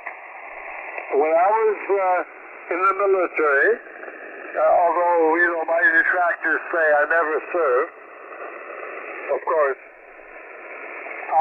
his father, Pierre Elliott Trudeau, who was a professor, I'm not sure what his specialty was, a draft dodger during the Second World War, but who did drive an MGB, if I recall, which is a sports car I used to have, my first. So, I give him a bit of slack. But he was a draft dodger, and having been in the Canadian military, I remember being lorded over by him. I didn't like it. But then again, I was young and foolish, and he was a right-winger. And since CBR is my way, and I now see his progeny, courtesy of Sensei Fidel Castro. But be that as it may, his mother was mentally defective. No ifs or buts about it. A mental defective who became a drama teacher, and has the characteristics of a drama teacher, who spends more time on picking his mismatched socks than he does on picking his cabinet, which he picked on, how should I put it, on a gender basis, not on basis, on which I was picked to go to our equivalent of your West Point without benefit of having sucked some senator's cock, just so you understand. Anyhow, I was a little pissed off about Pierre Elliott Trudeau, but as someone who was trained in the liberal and scientific arts, our equivalent of your West Point, Annapolis, and USAFA, I gave a little bit of space for Elliot Trudeau because he was a professor, and I respect my professors. Always have. Even when they deserved it, H.I. What is a little, how should I put it, is little offspring tested whose best achievement has been as a drama fucking teacher. I have a little less respect for. And he spends more time matching his mismatched thought than he does appointing the ministers for his cabinet, which he picks on a gender basis. Now, I have nothing against females, you understand. It hereinafter defined. Do you ever shut up? Shit. Because I'm a liberal in many ways. But give me a fucking break. Give her a choice between merit-based and gender-based. There is no fucking choice. Over.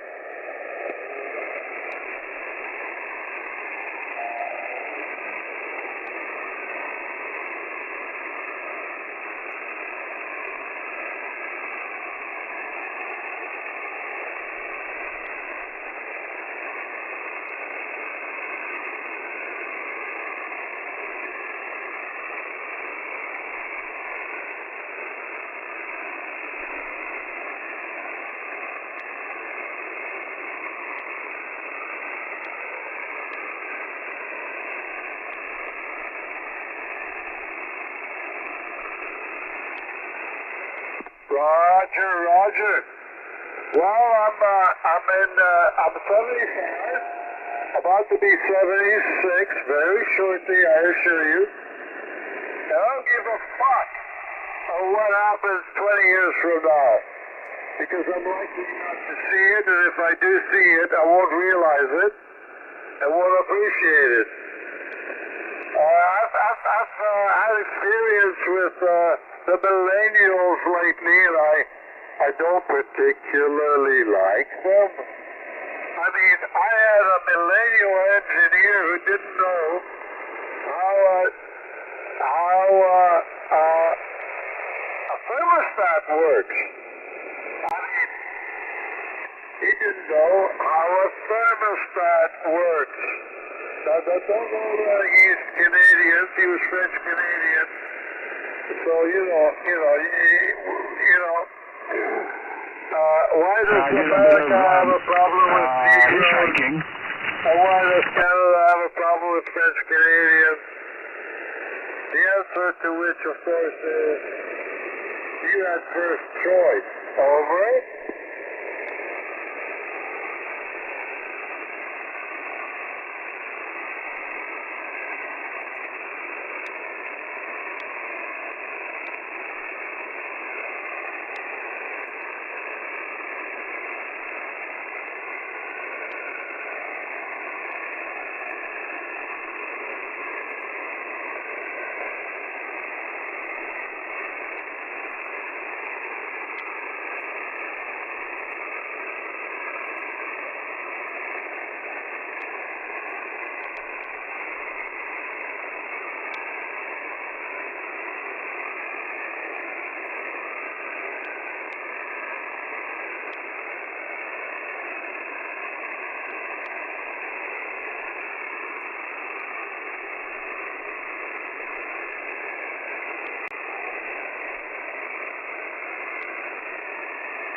I think he my friend, I'm the issue, But I don't necessarily disagree with you. I'm sorry.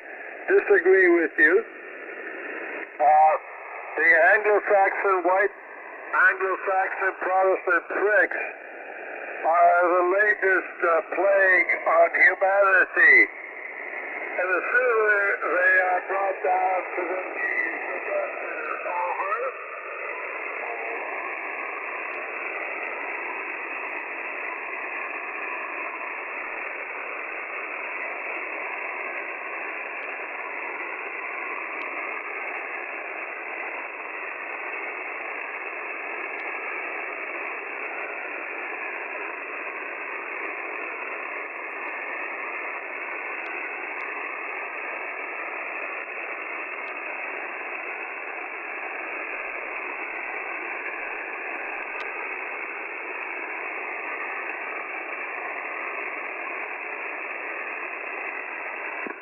Roger, my friend. If in doubt, just shoot them, but let me take that back. What you heard is not what I said, and what I said is not what I meant. And anyway, I would prefer if you simply disemboweled them and videotaped it for the dark web. Over.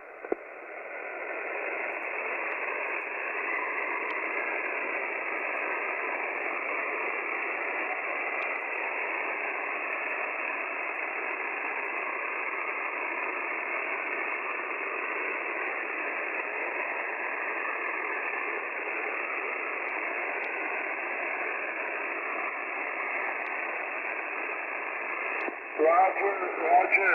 While we didn't lose as many citizens as you did to COVID, we did lose, I would estimate, at least 50% more than we needed to have because of our proximity to stupid land and Donald Trump. And related. And I really resent that because, wait for it, my mother was part of the victims. My mother did not die directly of COVID, but she died of the indirect consequences of COVID. She was in an old folks home, which was very well run, but which, clamped down on any visitors and staff interchanges, as they should have long before it happened.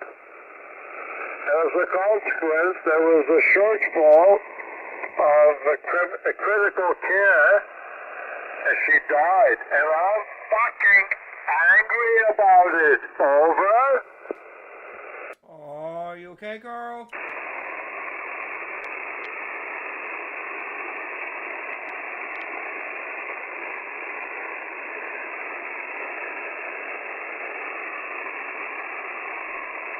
Thank you very much for your sympathies. And of course, my mother wasn't the only one.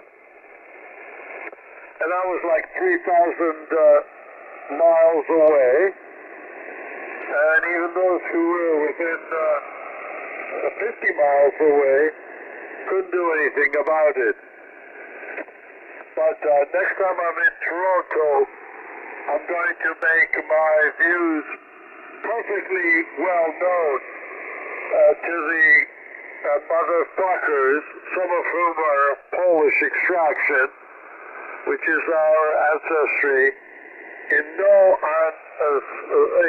unequivocal fucking way. And for all of you listening to my how should I put it,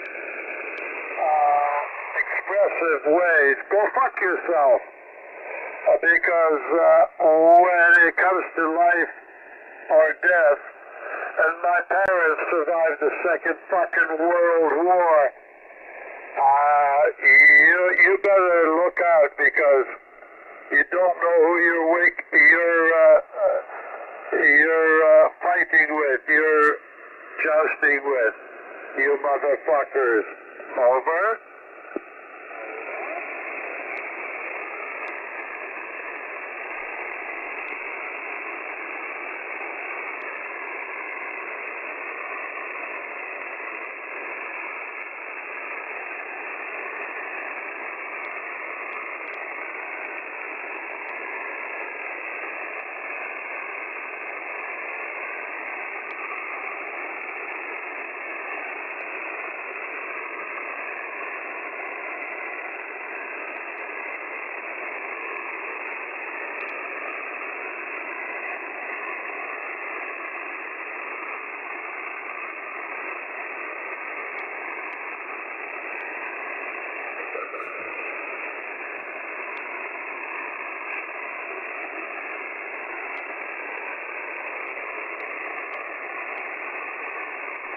Well, my friend, let me give you a little bit of background before I answer your question.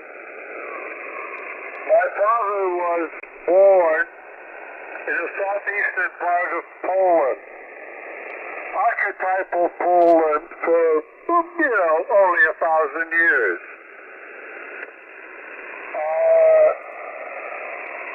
Just west of Lviv, or Lviv, as the Poles would say. There are three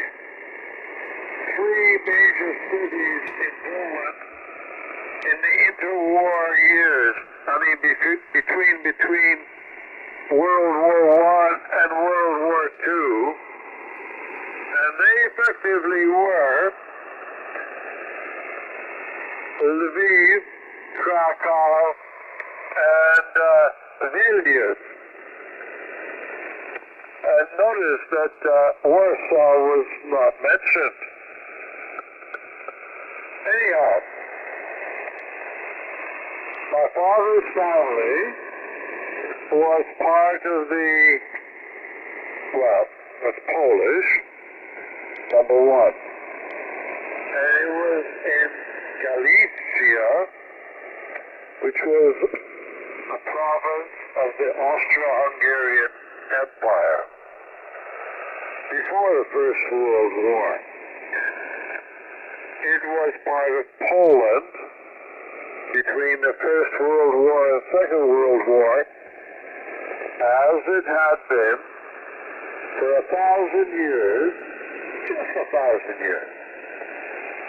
Before that, it was a little interregnum when Prussia, Austria, and Russia partitioned Poland for only 23 years. That was after the last partition, never mind the first. And there were three, I think. And of course, there were four in 1939. When Germany made the agreement with the Soviet Union to dismember Poland in 1939. Anyhow, what's happening now? What's happening now is Putin has forgotten 1,000 years of history. So, everybody has amnesia, especially if it's self-serving. He is thinking about 300 years ago when a petty leader of the proto-Ukrainian state, and I mean proto, was about to get his neck stretched by the Polish Commonwealth for treason to the Polish Commonwealth about the Poland and Lithuania. Small partner Lithuania. So instead of having his neck stretched, and who amongst us would not react the same way, decided to throw his hat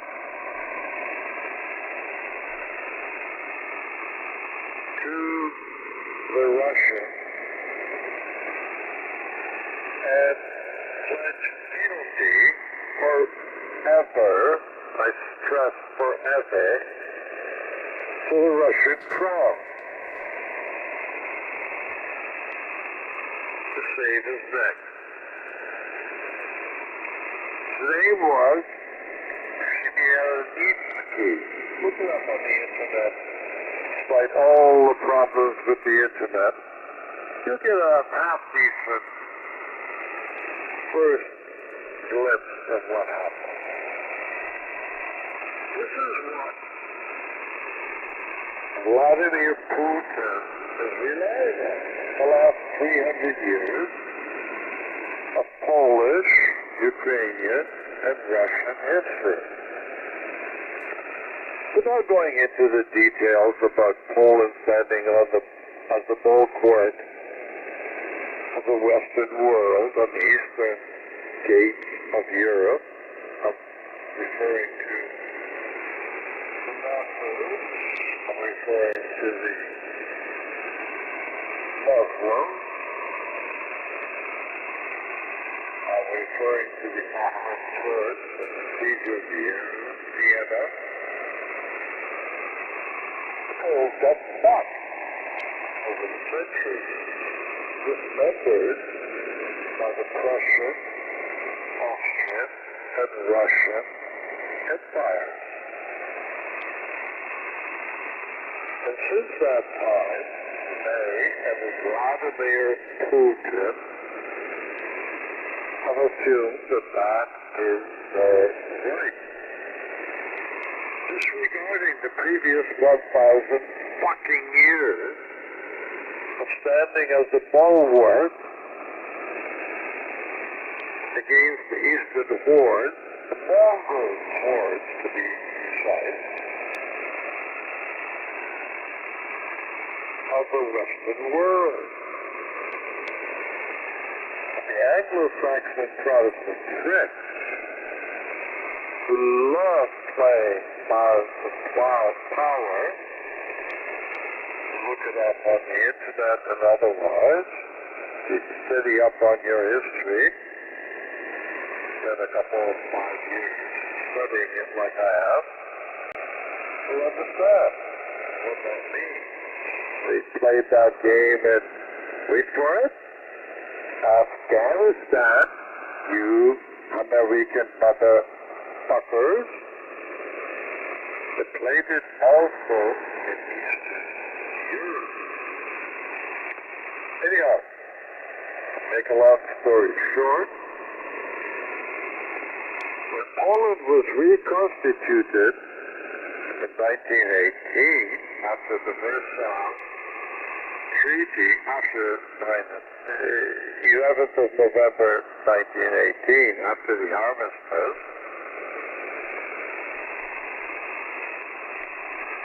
white Anglo-Saxon Protestant tricks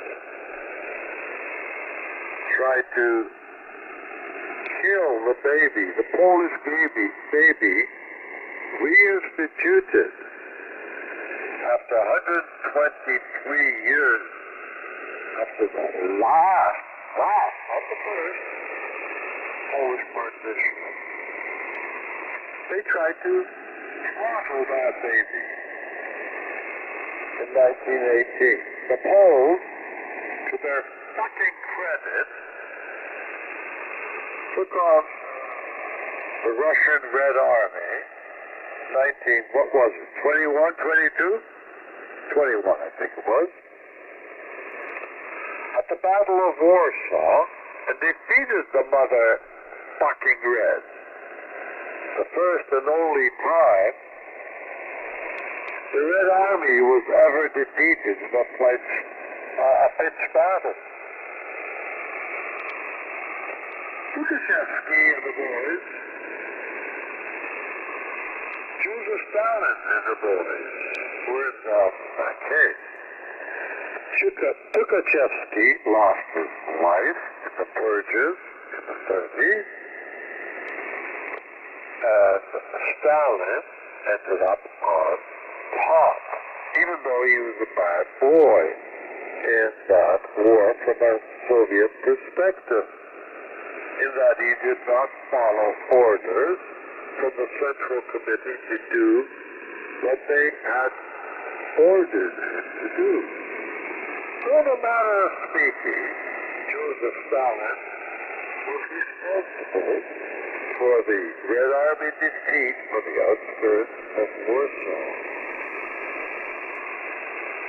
Orwell, a British historian, looked him up, Butters, in the Decisive History, first edition of the first Decisive History of the Second World War, declared the Battle of Warsaw was very significant. And the significance of the Battle of Warsaw, among other things, was that Joseph Stalin fucked up. In part. Joseph Stalin subsequently became generalist.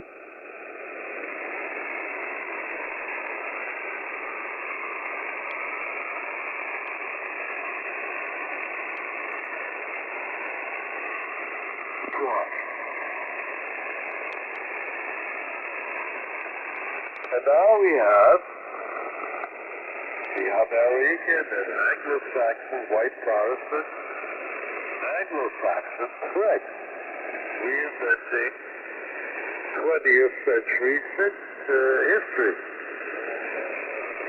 Isn't doubt? Just shoot the motherfuckers. They deserve it richly. Over.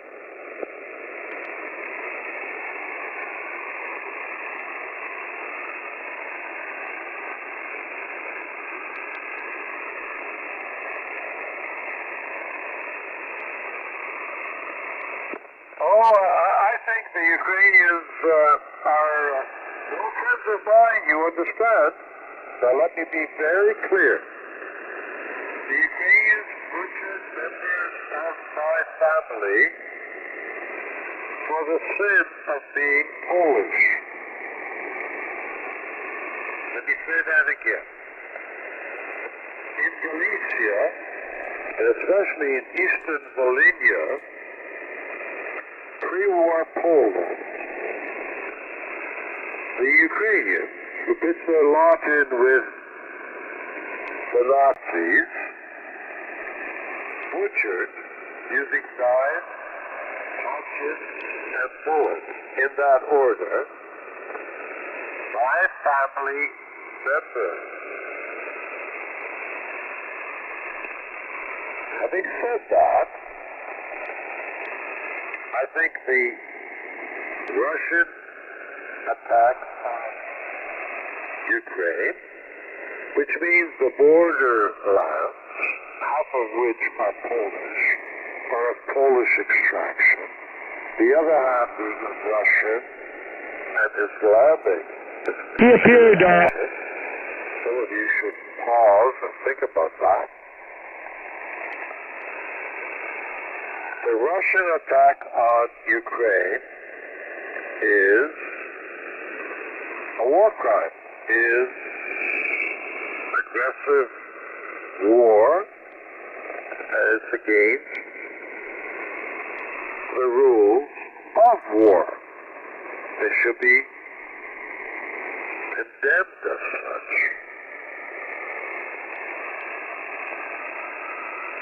Does that answer your question? Over.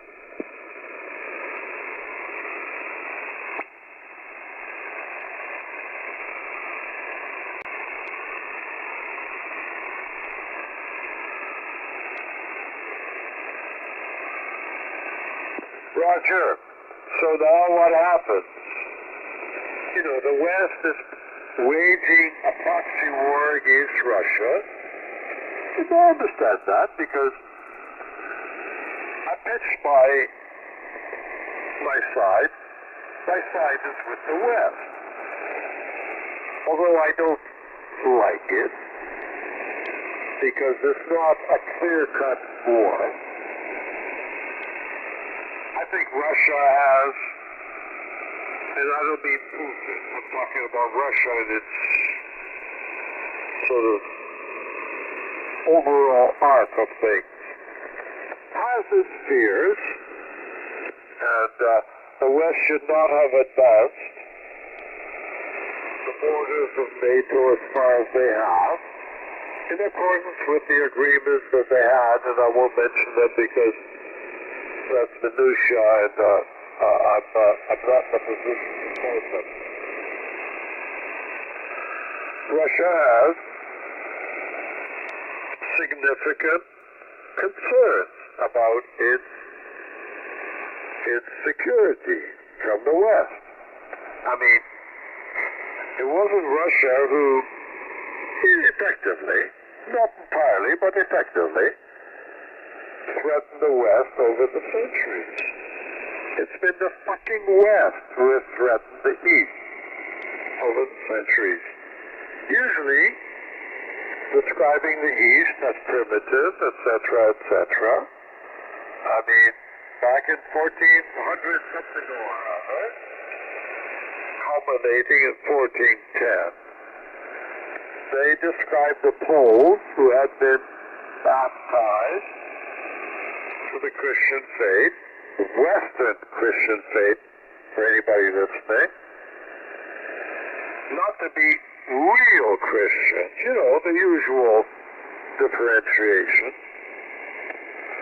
And at the Battle of Grunwald, better known as Tannenberg for the stiff-arm salute kind of guys, subsequently, hammered the motherfucking Crusaders of the Black Cross and defeated them with the help of the Lithuanians back in the day.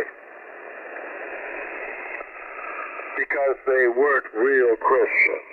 You know, like Catholics aren't real Christians, according to some motherfucking Protestant pricks that I have personally known. Over.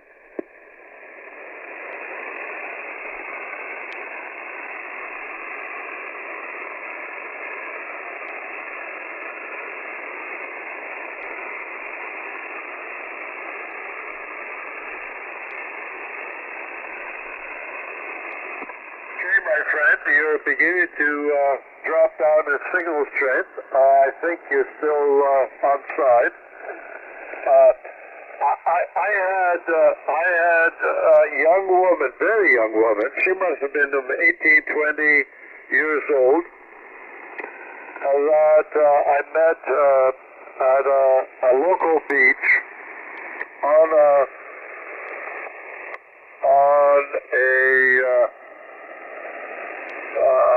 beach blanket, and we were both, I was in a three-piece suit, if you can believe it.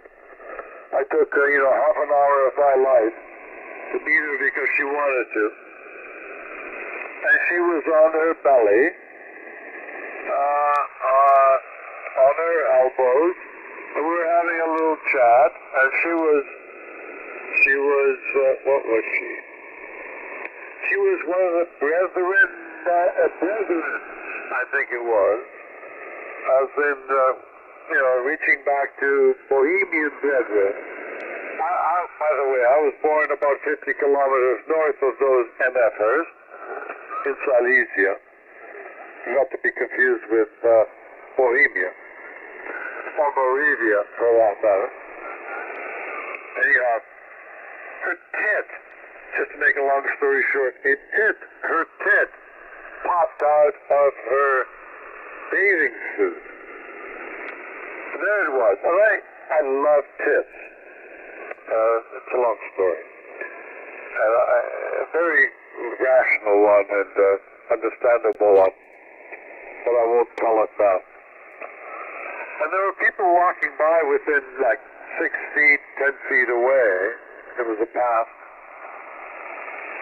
And I didn't know what to do. So, you know, even though I was 10 years older than she was, maybe more, I didn't know what to do. So I told her, and you know, I kind of liked her. You know, never got to holding her hand, never mind kissing her, never mind fondling her tit, or reaching down to, you know, fondle her pussy like Brian Crow, like Donald Trump would do.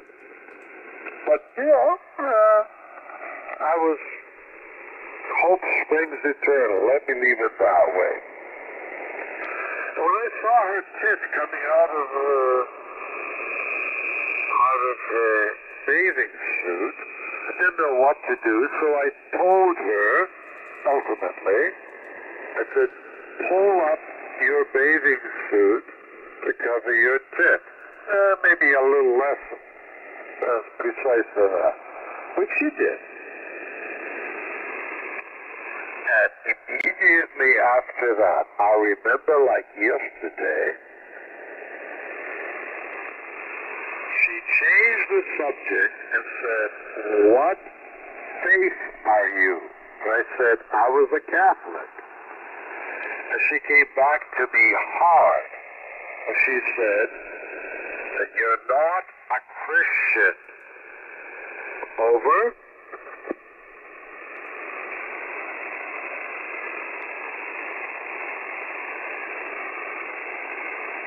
Roger.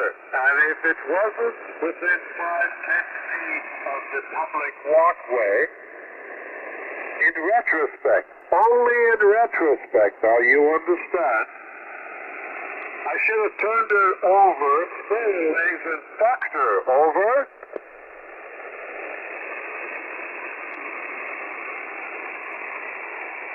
You know something? You're wise, beyond your age, whatever it is.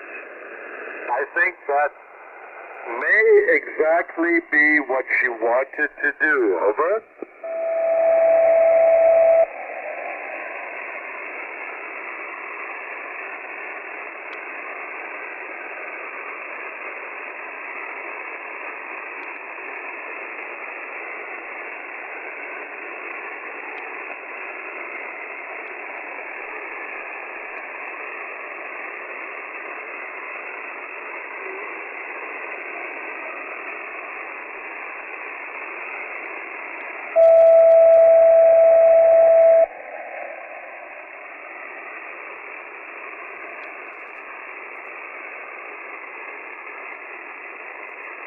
Well, I don't think they have a place in the future to mimic your commentary, but they have like 10 times the resources, and even if the Ukrainians, as much as I dislike them, because of my personal family experience, have 5 times the impersonal fortitude, the Ukrainians are still likely to come up short. And that, unfortunately, is the reality of force or might makes right. Over.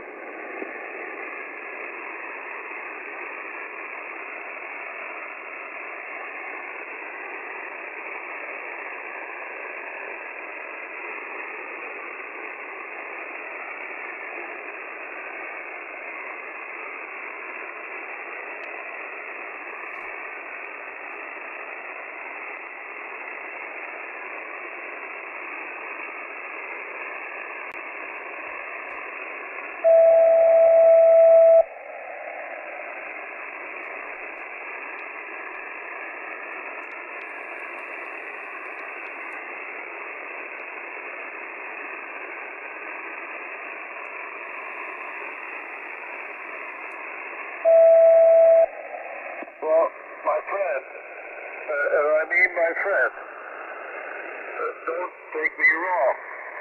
I'm not sure Russia went 100% wrong in 1917. What was happening in 1914, 15, 16, and 17 in Russia, and for hundreds of years before that, don't forget, this is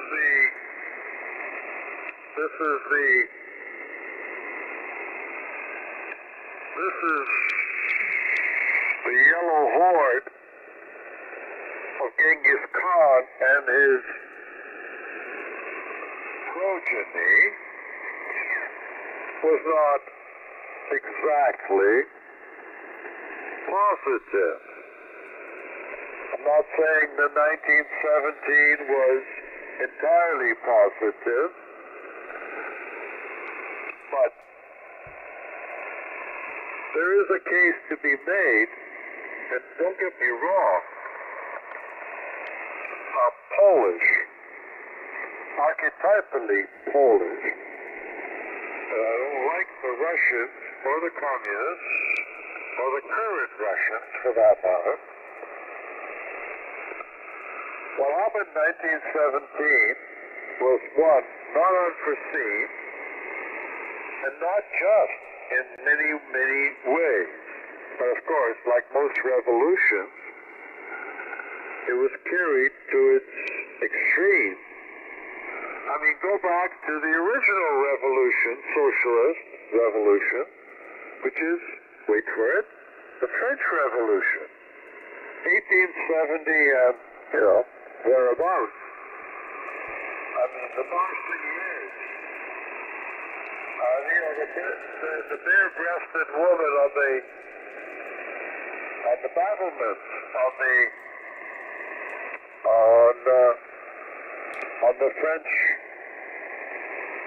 the French battlements that gave rise to the Marseillaise.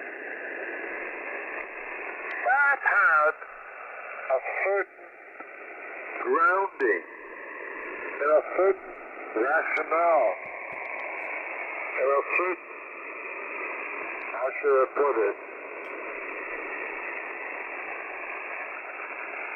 a certain right, considering the previous 1,000, just for the argument's sake, say 1,000 years of the way society was structured. There was the French Revolution, and then followed by the terror. The terror. Remember the word. Terror. Look up the French Revolution. Look up the terror and what it entailed. The Soviet Reds took up that terror in 1917 and operationalized it. They took up that terror and operationalized it from 1917 to 1939. And then they operationalized it on the Poles, the Lithuanians, the Latvians, and the Estonians, in decreasing order of significance. And then in 1944-45, they visited it again on the Poles. I know whereof I speak because I was a product of that terror. And as late as 1993, I had a white Anglo-Saxon Protestant prick. Let me say that again. White Anglo-Saxon Protestant prick. me that I have an overarching or overinflated sense of Polish honor. This is a white Anglo-Saxon Protestant prick locally who's in a position to lord it over my life.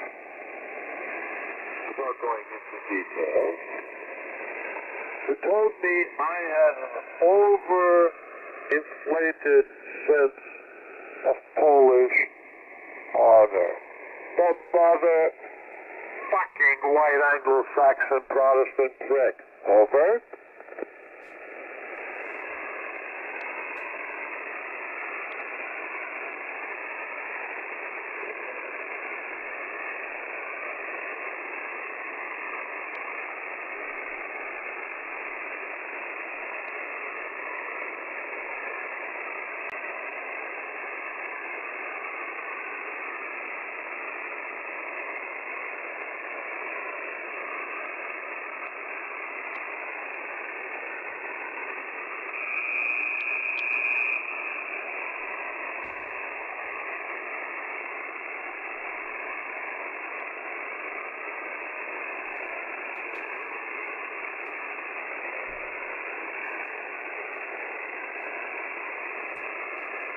Roger. I know it's been a long time coming, but you want the answer to the current problem in Ukraine. When you heard me say about Ukrainians, Ukraine independence, etc., and the UPA and Bandera specifically murdering my family for simply being Polish. They've come to the defense of Ukraine, not because they necessarily like the Ukrainians. Many of them don't. But because they like the Russians less. Now, hang on to that differential because it's important. Poland has absorbed more people than the rest of Europe combined. That may rebound to their detriment if they're not careful.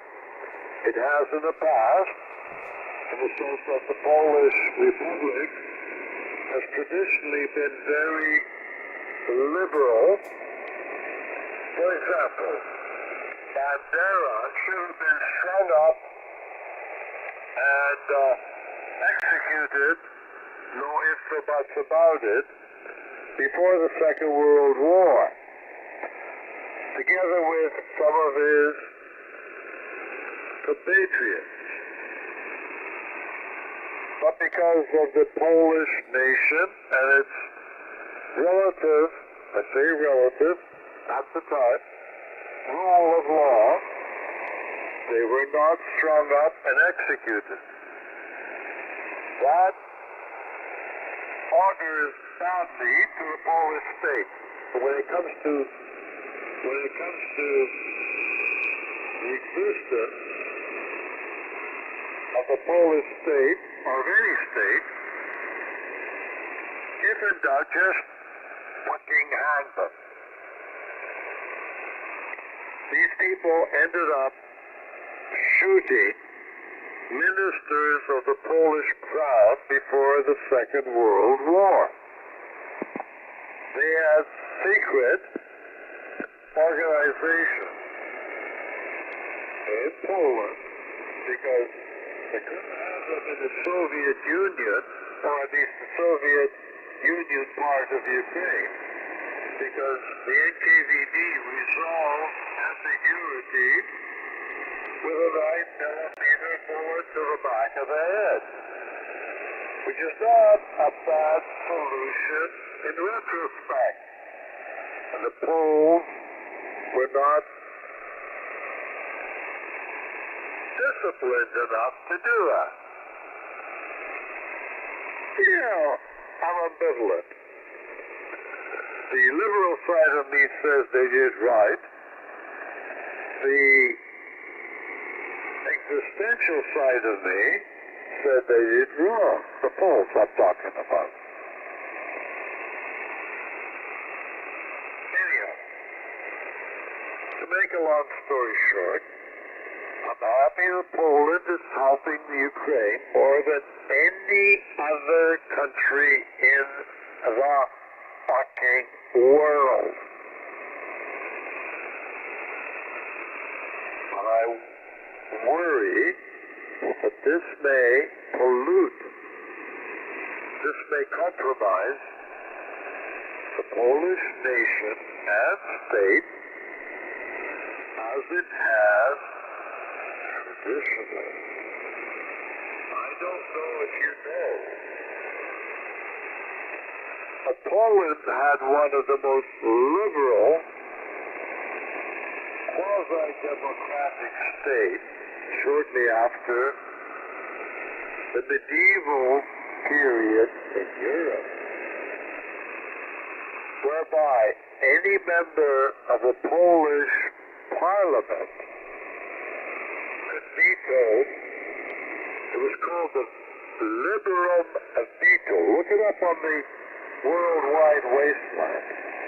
Liberum veto, Latin term, liberum veto. Veto any initiative of the Polish nation democratic state. So, unlike currently, and unlike 100, 200 years ago, when you had to buy 5, 10, 100 members of parliament to sway a parliamentary initiative, all it required in Poland at that time was to buy one, I say again, one motherfucking Polish member of parliament, and that was an easy thing to do, as you can imagine, in the real world. All one had to do is buy one motherfucker of parliament to put the kibosh on any parliamentary initiative. And wait for it. Shortly thereafter, there was the first partition of Poland. Wait for it. Then there was the second partition of Poland by the same motherfuckers. And wait for it. Then there was the third partition of Poland by the very same motherfuckers. And then, surprise, fucking surprise, there was no Poland. Over? Well, that sounds so much better than what those evil white Anglo-Saxons came up with.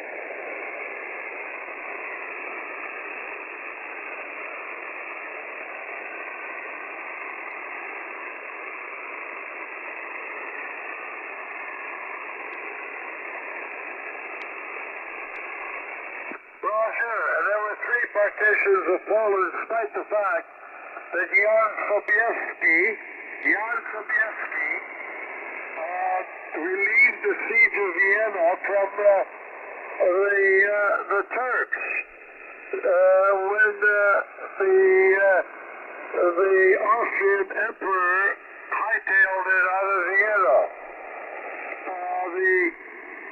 The winged hussars, look it up on the worldwide wasteland, such as it is.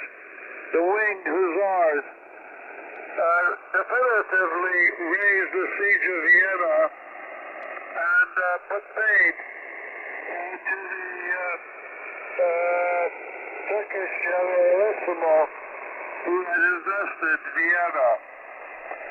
100 years later, his grandson was killed by Austrian soldiers, Vienna. Austrian soldiers, motherfuckers. And I don't know if you know, but Barney, what was his name? Barney Prince Charlie, was it, of Scotland? Do you know who his mother was over? His mother was Jan Sobieski's grandchild, over.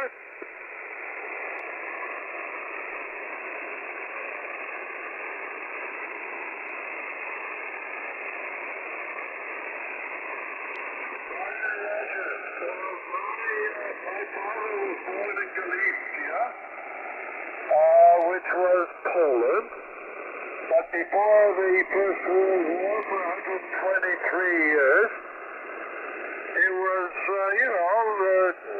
kicked around by Russia, and Austria. It happened to be part of the Austro-Hungarian Empire, so in a sense, I suppose I could become an Austrian citizen, motherfuckers. And because I was born in Silesia, which was part of the Prussian Empire, I could legally apply for my Prussian, i.e. German citizenship. The motherfuckers. What can I say, over?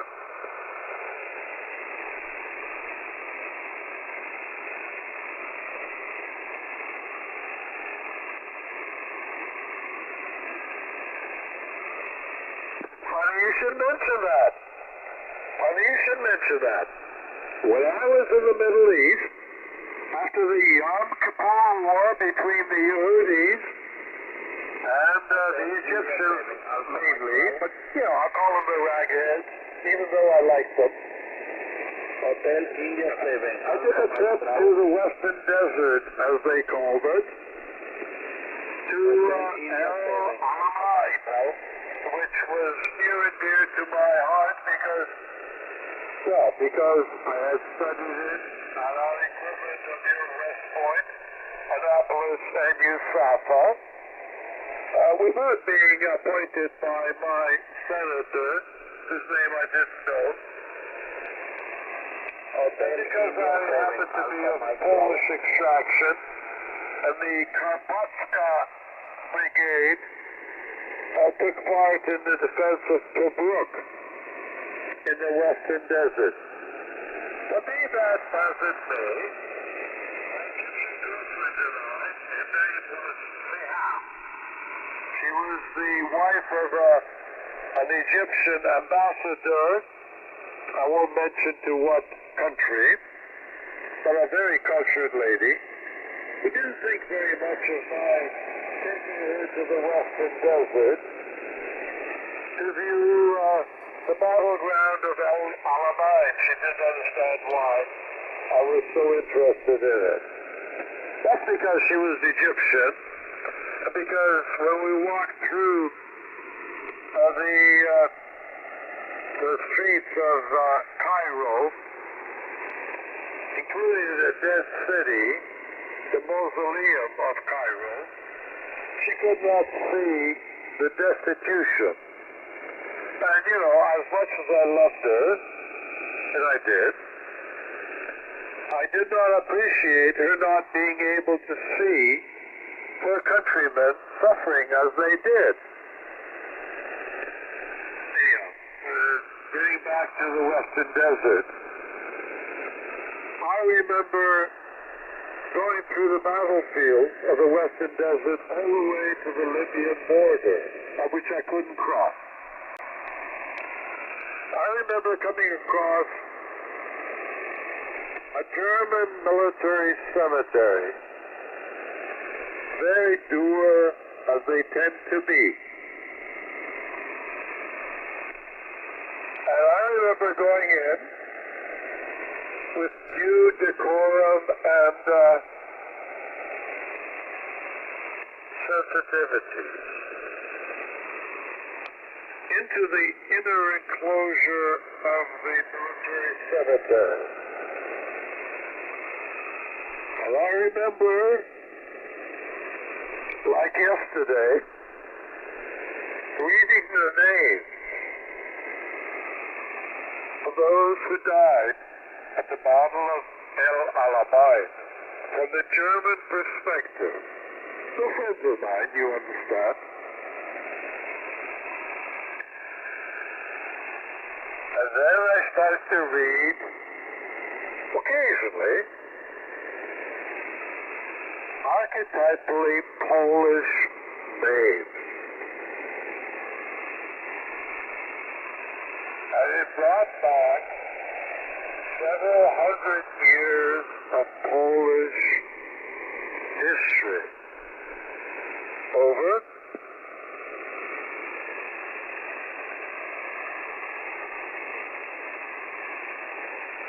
And that's because there was no Poland for 123 years before 1918. For all the motherfuckers listening. It took me a minute or two to reach back to my history training to put that in perspective. And looking back at what's happening in Central Europe now, I'm afraid to say that despite the fact that I think that Russia is wrong, Putin is a criminal, the Ukrainians, despite their faults, and they have many, especially reaching back to the Second World War, but not much before that, from a nation-state point of view.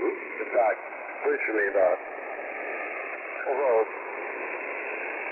as a nation, they go back a little bit further. It's partly Polish. In fact, mainly Polish, in many ways. Looking at the Ukrainian situation, I think the fucking West is again playing the balance of power bullshit that the British used to play in the 19th and the 20th century in Central Europe. I'm really, really concerned about it. Because if the Third World War had happened, and I had happened to have died in the contest on the side of the West, although my surname would not identify me immediately, if anybody had done any research, they would have realized that I had died in the service of the West. Well, I'm not sure if that would have been worth it, considering that perfidious Albion, I say again, perfidious Albion has always played one against the other in the balance of power in Europe and even in the area of Afghanistan and the northwestern frontier of India. Over.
Well, my friend, I'm not sure if we want to go toe-to-toe on the nuclear exchange, because there will be no winners.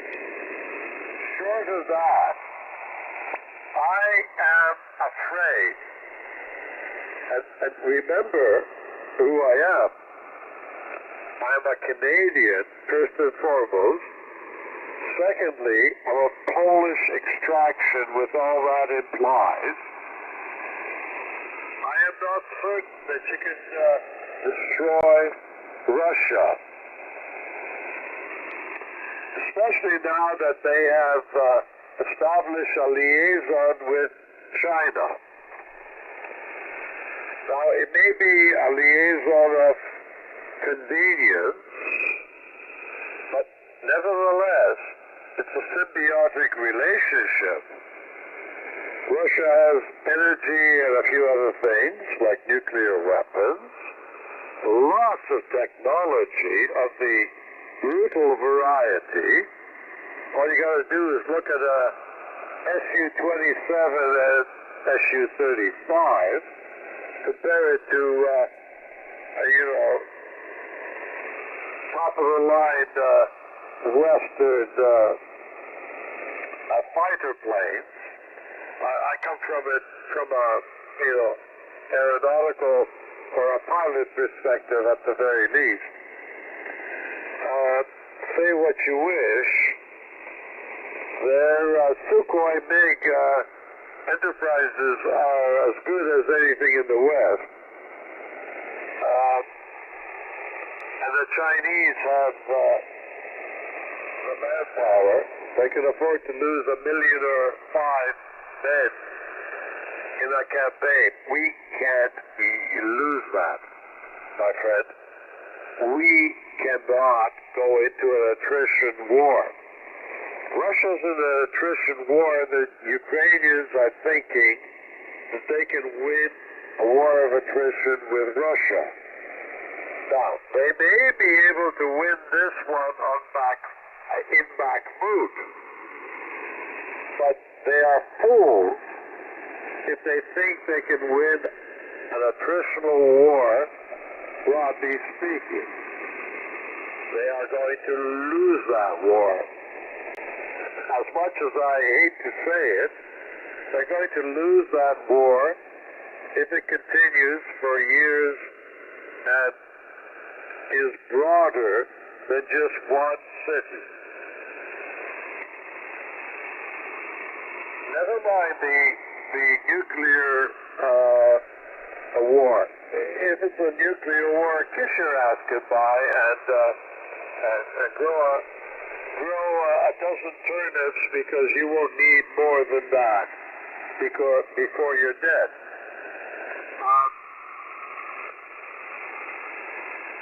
So, the Russian-Chinese alliance, which is growing stronger, which makes more and more sense from a geopolitical, economic perspective, augurs badly for the West.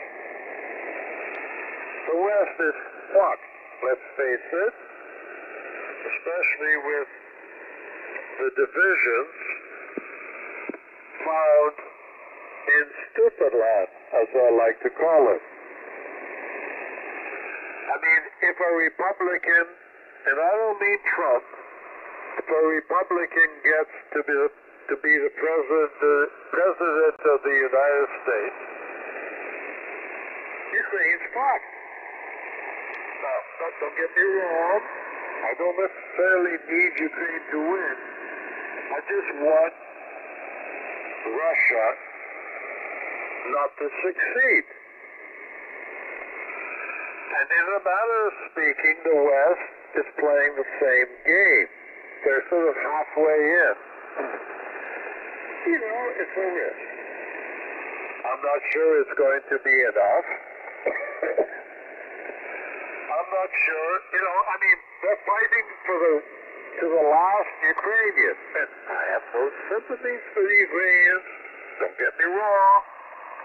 Because they murdered with hatchets and knives my ancestors and my family in 1943. Not that long fucking ago.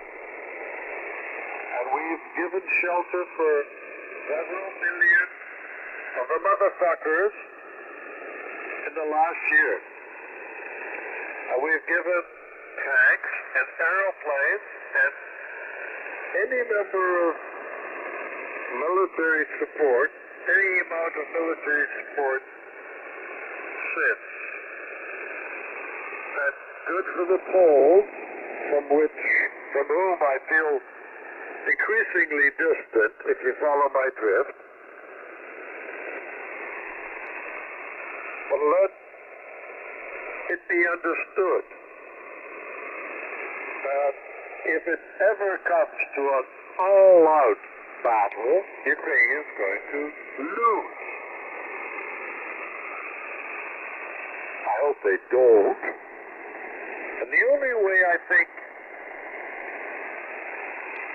I can get out of this quagmire is for someone or something to take out Vladimir Putin and administer a regime change of some sort or other in Russia. Short of that, Ukraine's fucked in the longer term, but so is the West. Over.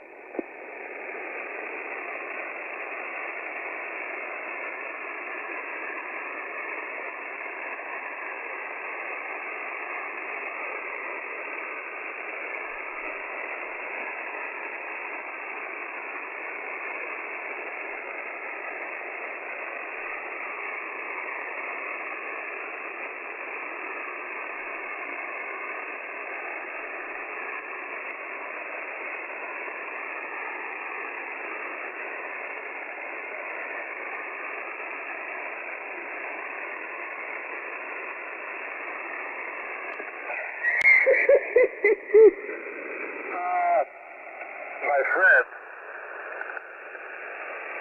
don't underestimate the brutal force of Soviet come Russian military fish, as in nuclear. Now, they have shown themselves to be deficient in numerous ways. And in that sense, I agree with you. But a nuclear exchange between the East and the West is going to ruin any number of days for East and West. I don't relish the thought of being a mile away from the Canadian Western Naval Center of the Pacific Coast. Because even if the Russian nuclear missile is inaccurate, it's likely to ruin my entire fucking day. And I won't like it. You know, at several thousand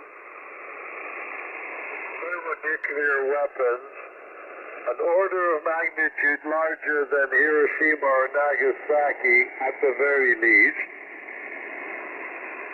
we are going to, if it happens, well, I hope it doesn't, we are going to rue the day that we entertain the possibility of a nuclear exchange.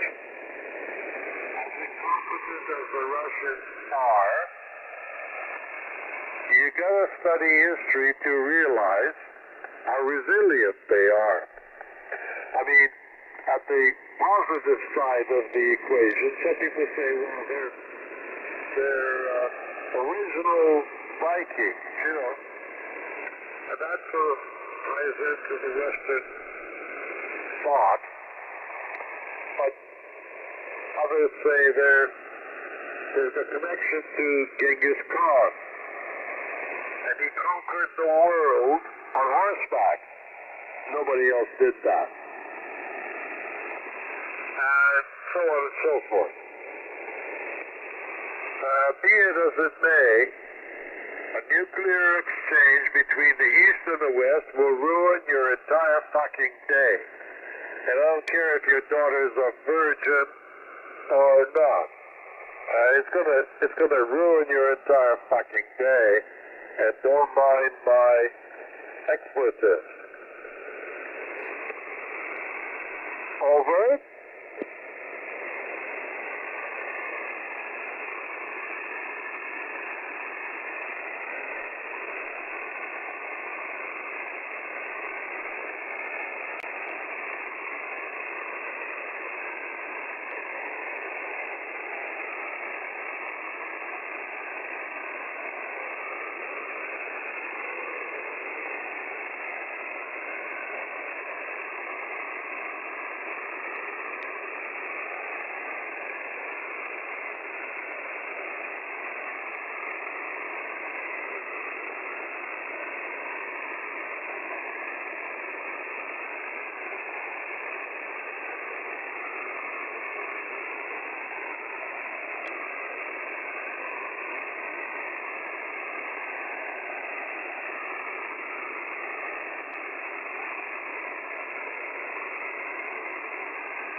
I don't get it. Number one.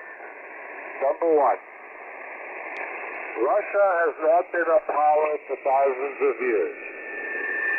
Russia has been a power for hundreds of years. And Vladimir Putin has swallowed through those hundreds of years, most recently. But he has conveniently avoided going beyond that. Number two, I don't pretend, even though I was accused of having an overinflated sense of Polish honor and history, which I really resent, to the white Anglo-Saxon Protestant pricks locally, and I will shout it from the rooftops every chance I have. It's not the ball.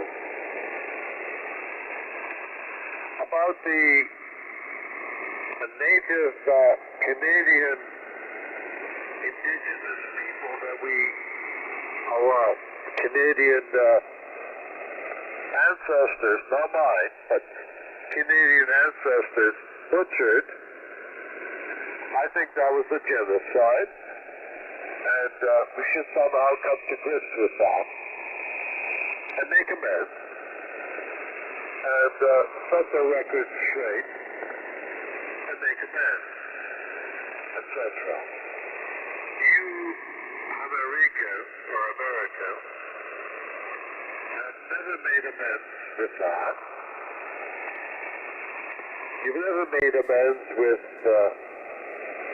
your blacks or dusky-colored brethren, be they from the South or elsewhere. But you should, because unless you do, well, let me be very frank, you're fucked. And when it comes to the future, this is no longer a unipolar, never mind a bipolar world. My niece speaks fluent Mandarin. She was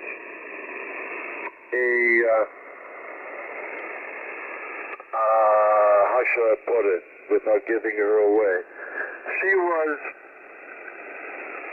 a commercial attaché in the Beijing embassy, the British Beijing embassy, speaks fluent Mandarin, of course Canadian, of course Polish, but lives in London, incidentally.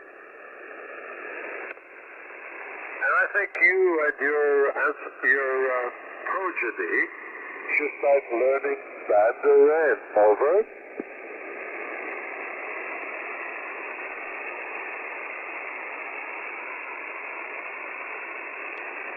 Okay, I'm glad you agree with me.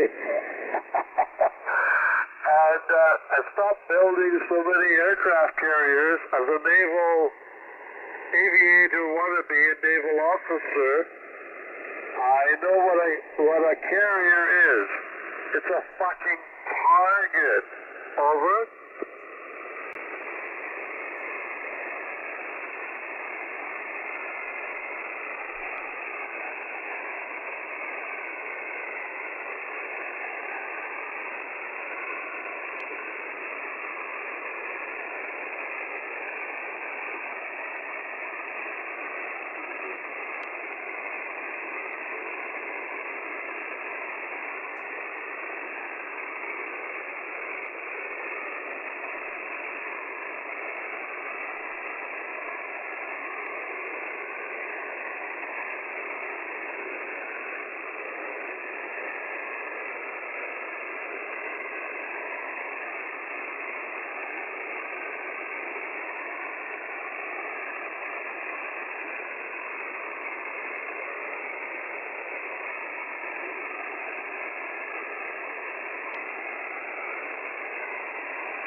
No, I don't get it.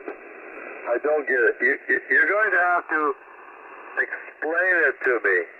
You're going to have to explain it to me, because I don't get it. I think,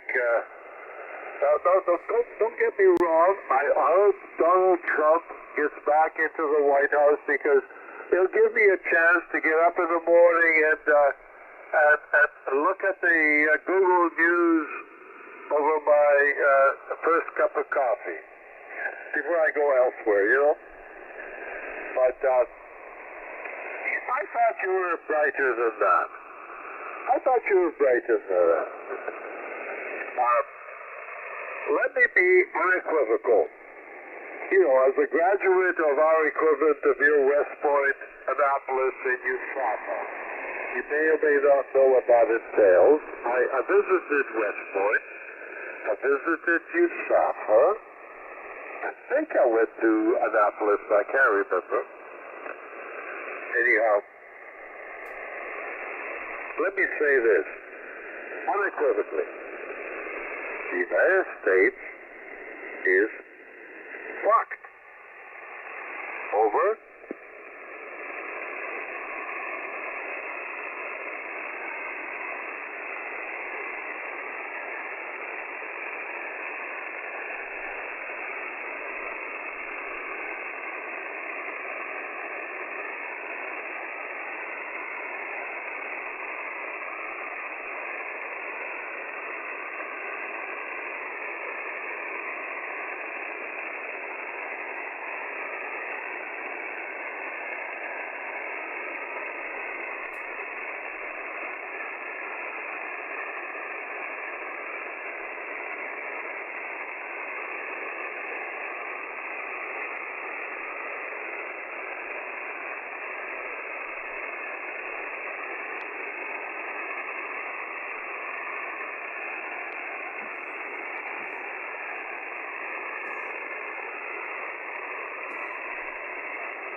Kilo November 6, Delta Alpha Mike. I listened out to your last transmission, and I'm sorry.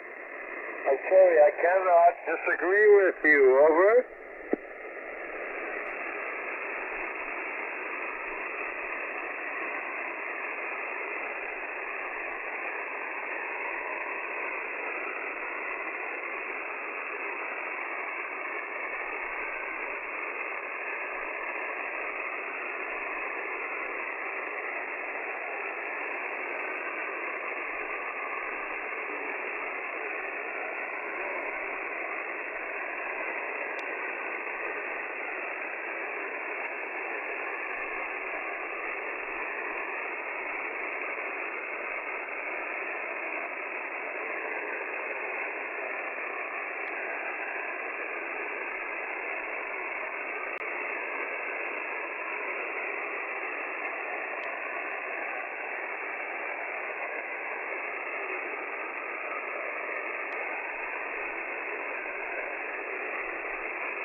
Delta Alpha Mike.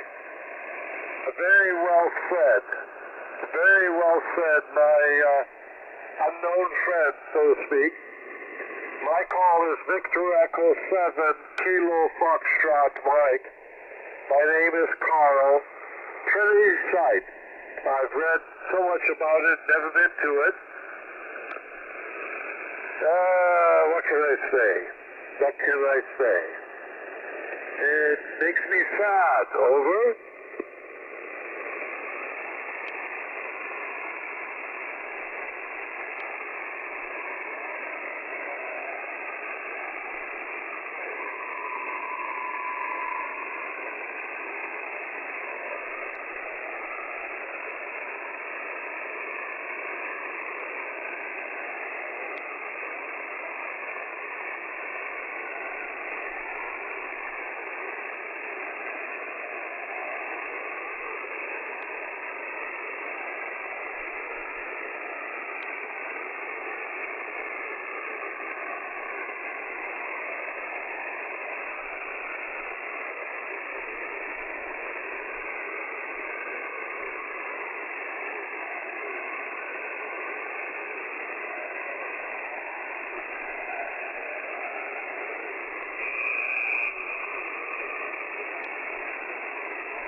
November 6th, Delta Alpha Mike. I agree with most of what you say. I too am an immigrant. Remember that. I too am an immigrant, and I agree. There is something that draws you to your country of choice. There is something that repels you to the country from which you come. And you hold on to those two ideas and forge your life accordingly. I too served in the Navy, the Canadian Navy, to be specifical. I served with the U.S. Navy in the same squadron, you might say, was instructed by U.S. naval officers and U.S. Air Force officers and U.S. Army officers. Still remember an artillery officer of the U.S. Army teaching us, I can't remember what subject, at our equivalent of your West Point. You might remember what that entails. I was in charge of crypto security. Crypto, you know, not like Sam Bankman-Fried, the yarmulke-wearing, hook-nosed Jewish fraud that disembarrassed millions of investors of their money. I was in charge of crypto before people knew what crypto was all about. That's because I had a top secret security clearance, you know, having escaped a communist regime 5, 6, 7 years earlier. But I digress. Be careful. Each immigrant wave has its own attributes. Each one contributes something. But I agree with you. Remind them what it is that they left and what it is that they're aspiring for, and thereby build a better society. Over.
I don't necessarily disagree with you. You know, I was fingerprinted when I was enrolled in the military. I don't think I was identified because that came later. But I had a top secret security clearance before most of my fellow officers had one. And I would really resent any Canadian saying I'm a second-class Canadian fucking citizen because they didn't have my security clearance that I had, even though I was a recent immigrant. Over.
6, Delta Alpha Mike. Victor Echo 7, Kilo Fox Mike. Returning. Well, I basically agree with you, but I also disagree with you. The French Foreign Legion, which I personally thought about joining once upon a time, don't hold that against me, is something else. I signed up and served 10 years in the Canadian military, and I will shoot any fucking Canadian, never mind American, that considers me a second-class citizen after doing that. Over.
I can't disagree with you, generally speaking.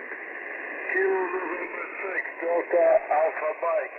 We have a similar problem in Canada, and our mismatched sock Prime Minister is loosening the rules for foreign investment, even though only a couple of years ago, our mismatched sock Prime Minister is a second-class citizen after doing that.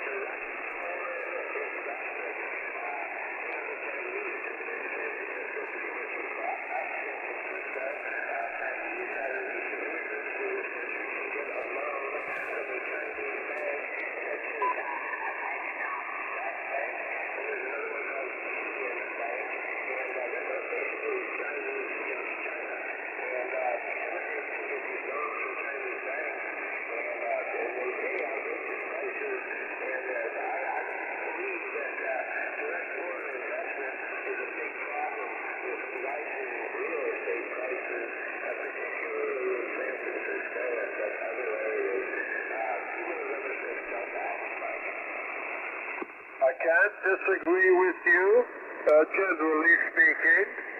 Kilo November 6, Delta Alpha Mike. We have a similar problem in Canada, and our mismatch.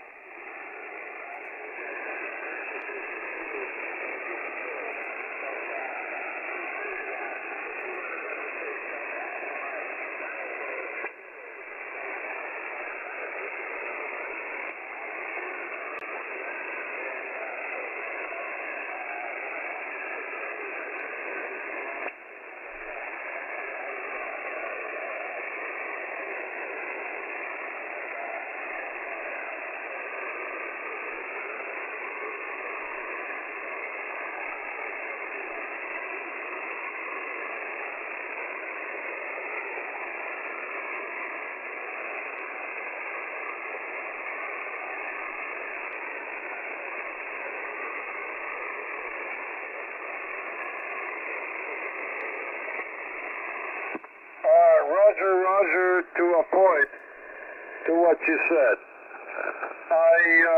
I used to be in real estate. I used to do property assessment appeals. I used to do appraisals. Among other things, I was a lawyer.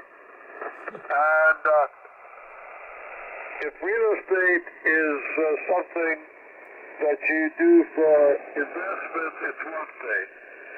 If it's real estate that you do for something, you know, fundamental to your family, that's another. I believe that you should, in the first instance, consider real estate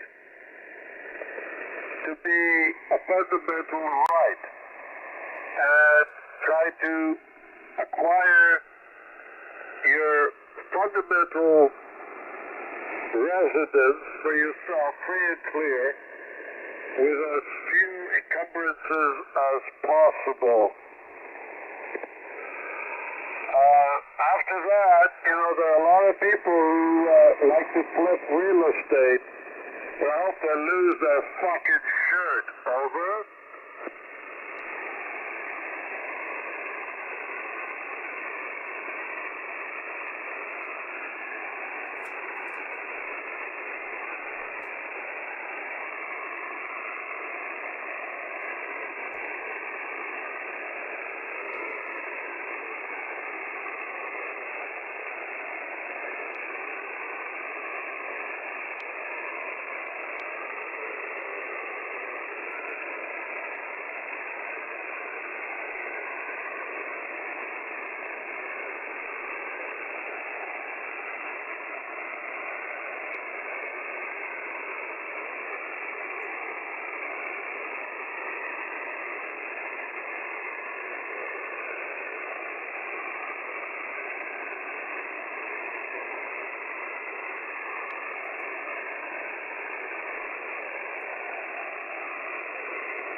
Roger, my friend. Keep it under your control. Keep it under your control. The prices are coming down. Don't wait too long, mind you. But the prices are coming down, and keep it under your control. I like to keep everything under my control. The only thing I've ever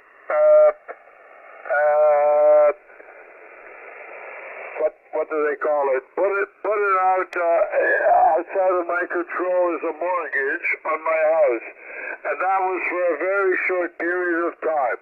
After that, fuck them. I want it under my control, and I don't care if I lose a percentage or two of interest rate. I want it under my control, and that is that.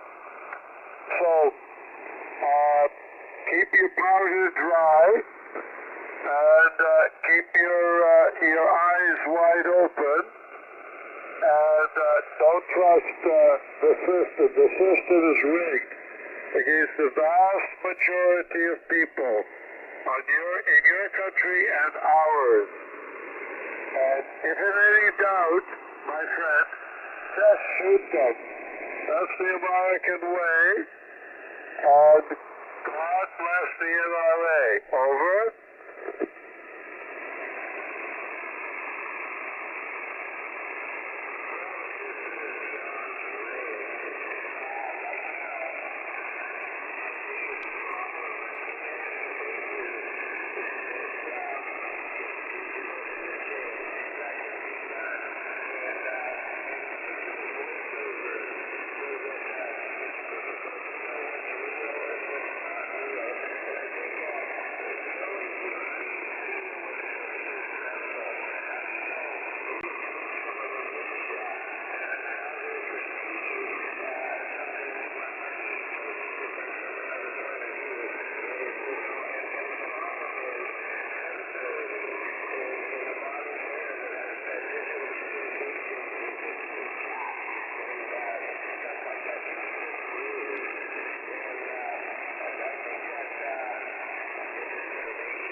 I don't have access to QSO, as I call it, but I appreciate our QSO.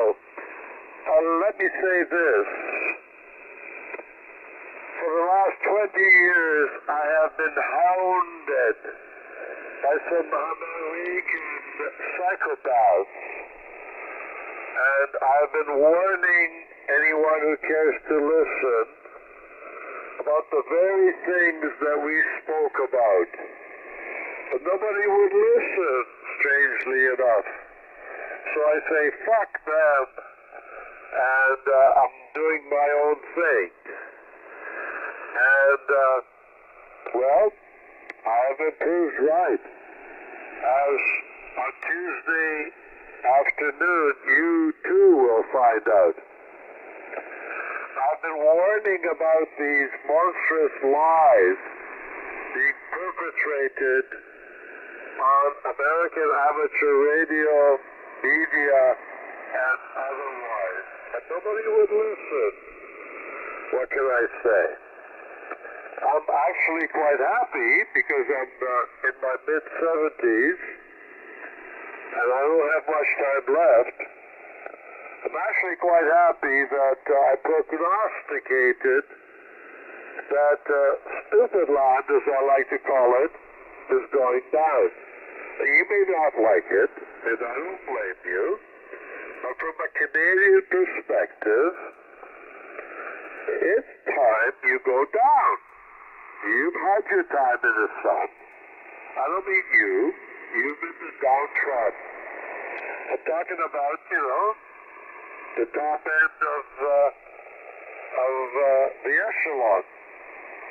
It's time they went down. It's time to bring the whole thing down. And it's a good thing that on Tuesday afternoon they will start.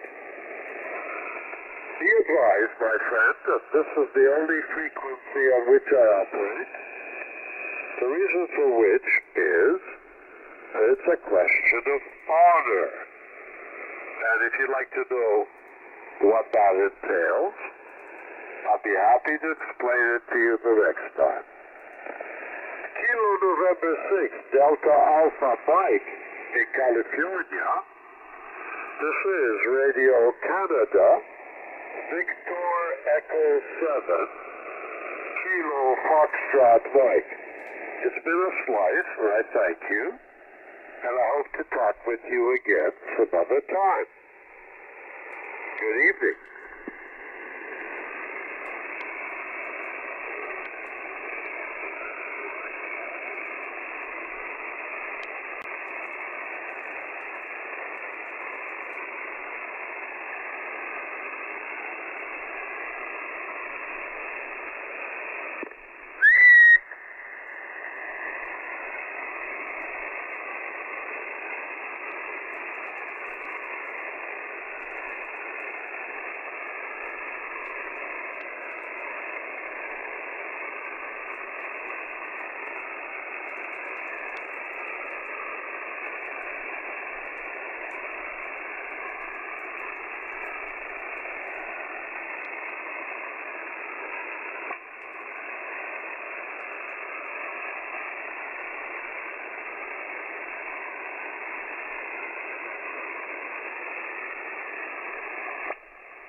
I think that's it.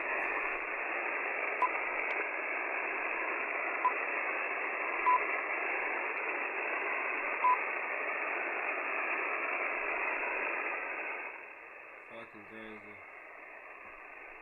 Dude's a nutcase. Carl, if you can hear this, you're a fucking lunatic. Same regurgitated stories over. This guy's 007. I used to live next door to this fucker, who's the president of the HOA, and he was somehow everything. He was a firefighter, he was a paramedic, he was a nurse, he was a pilot, he was a fucking military dog trainer. He was just a fucking idiot. This guy's the same way. Just fucking 007. Dude thinks he has done everything. It is fucking crazy. Carl, you're a crazy fuck.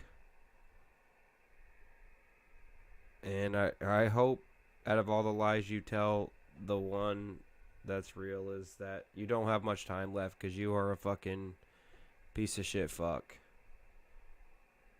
7-3.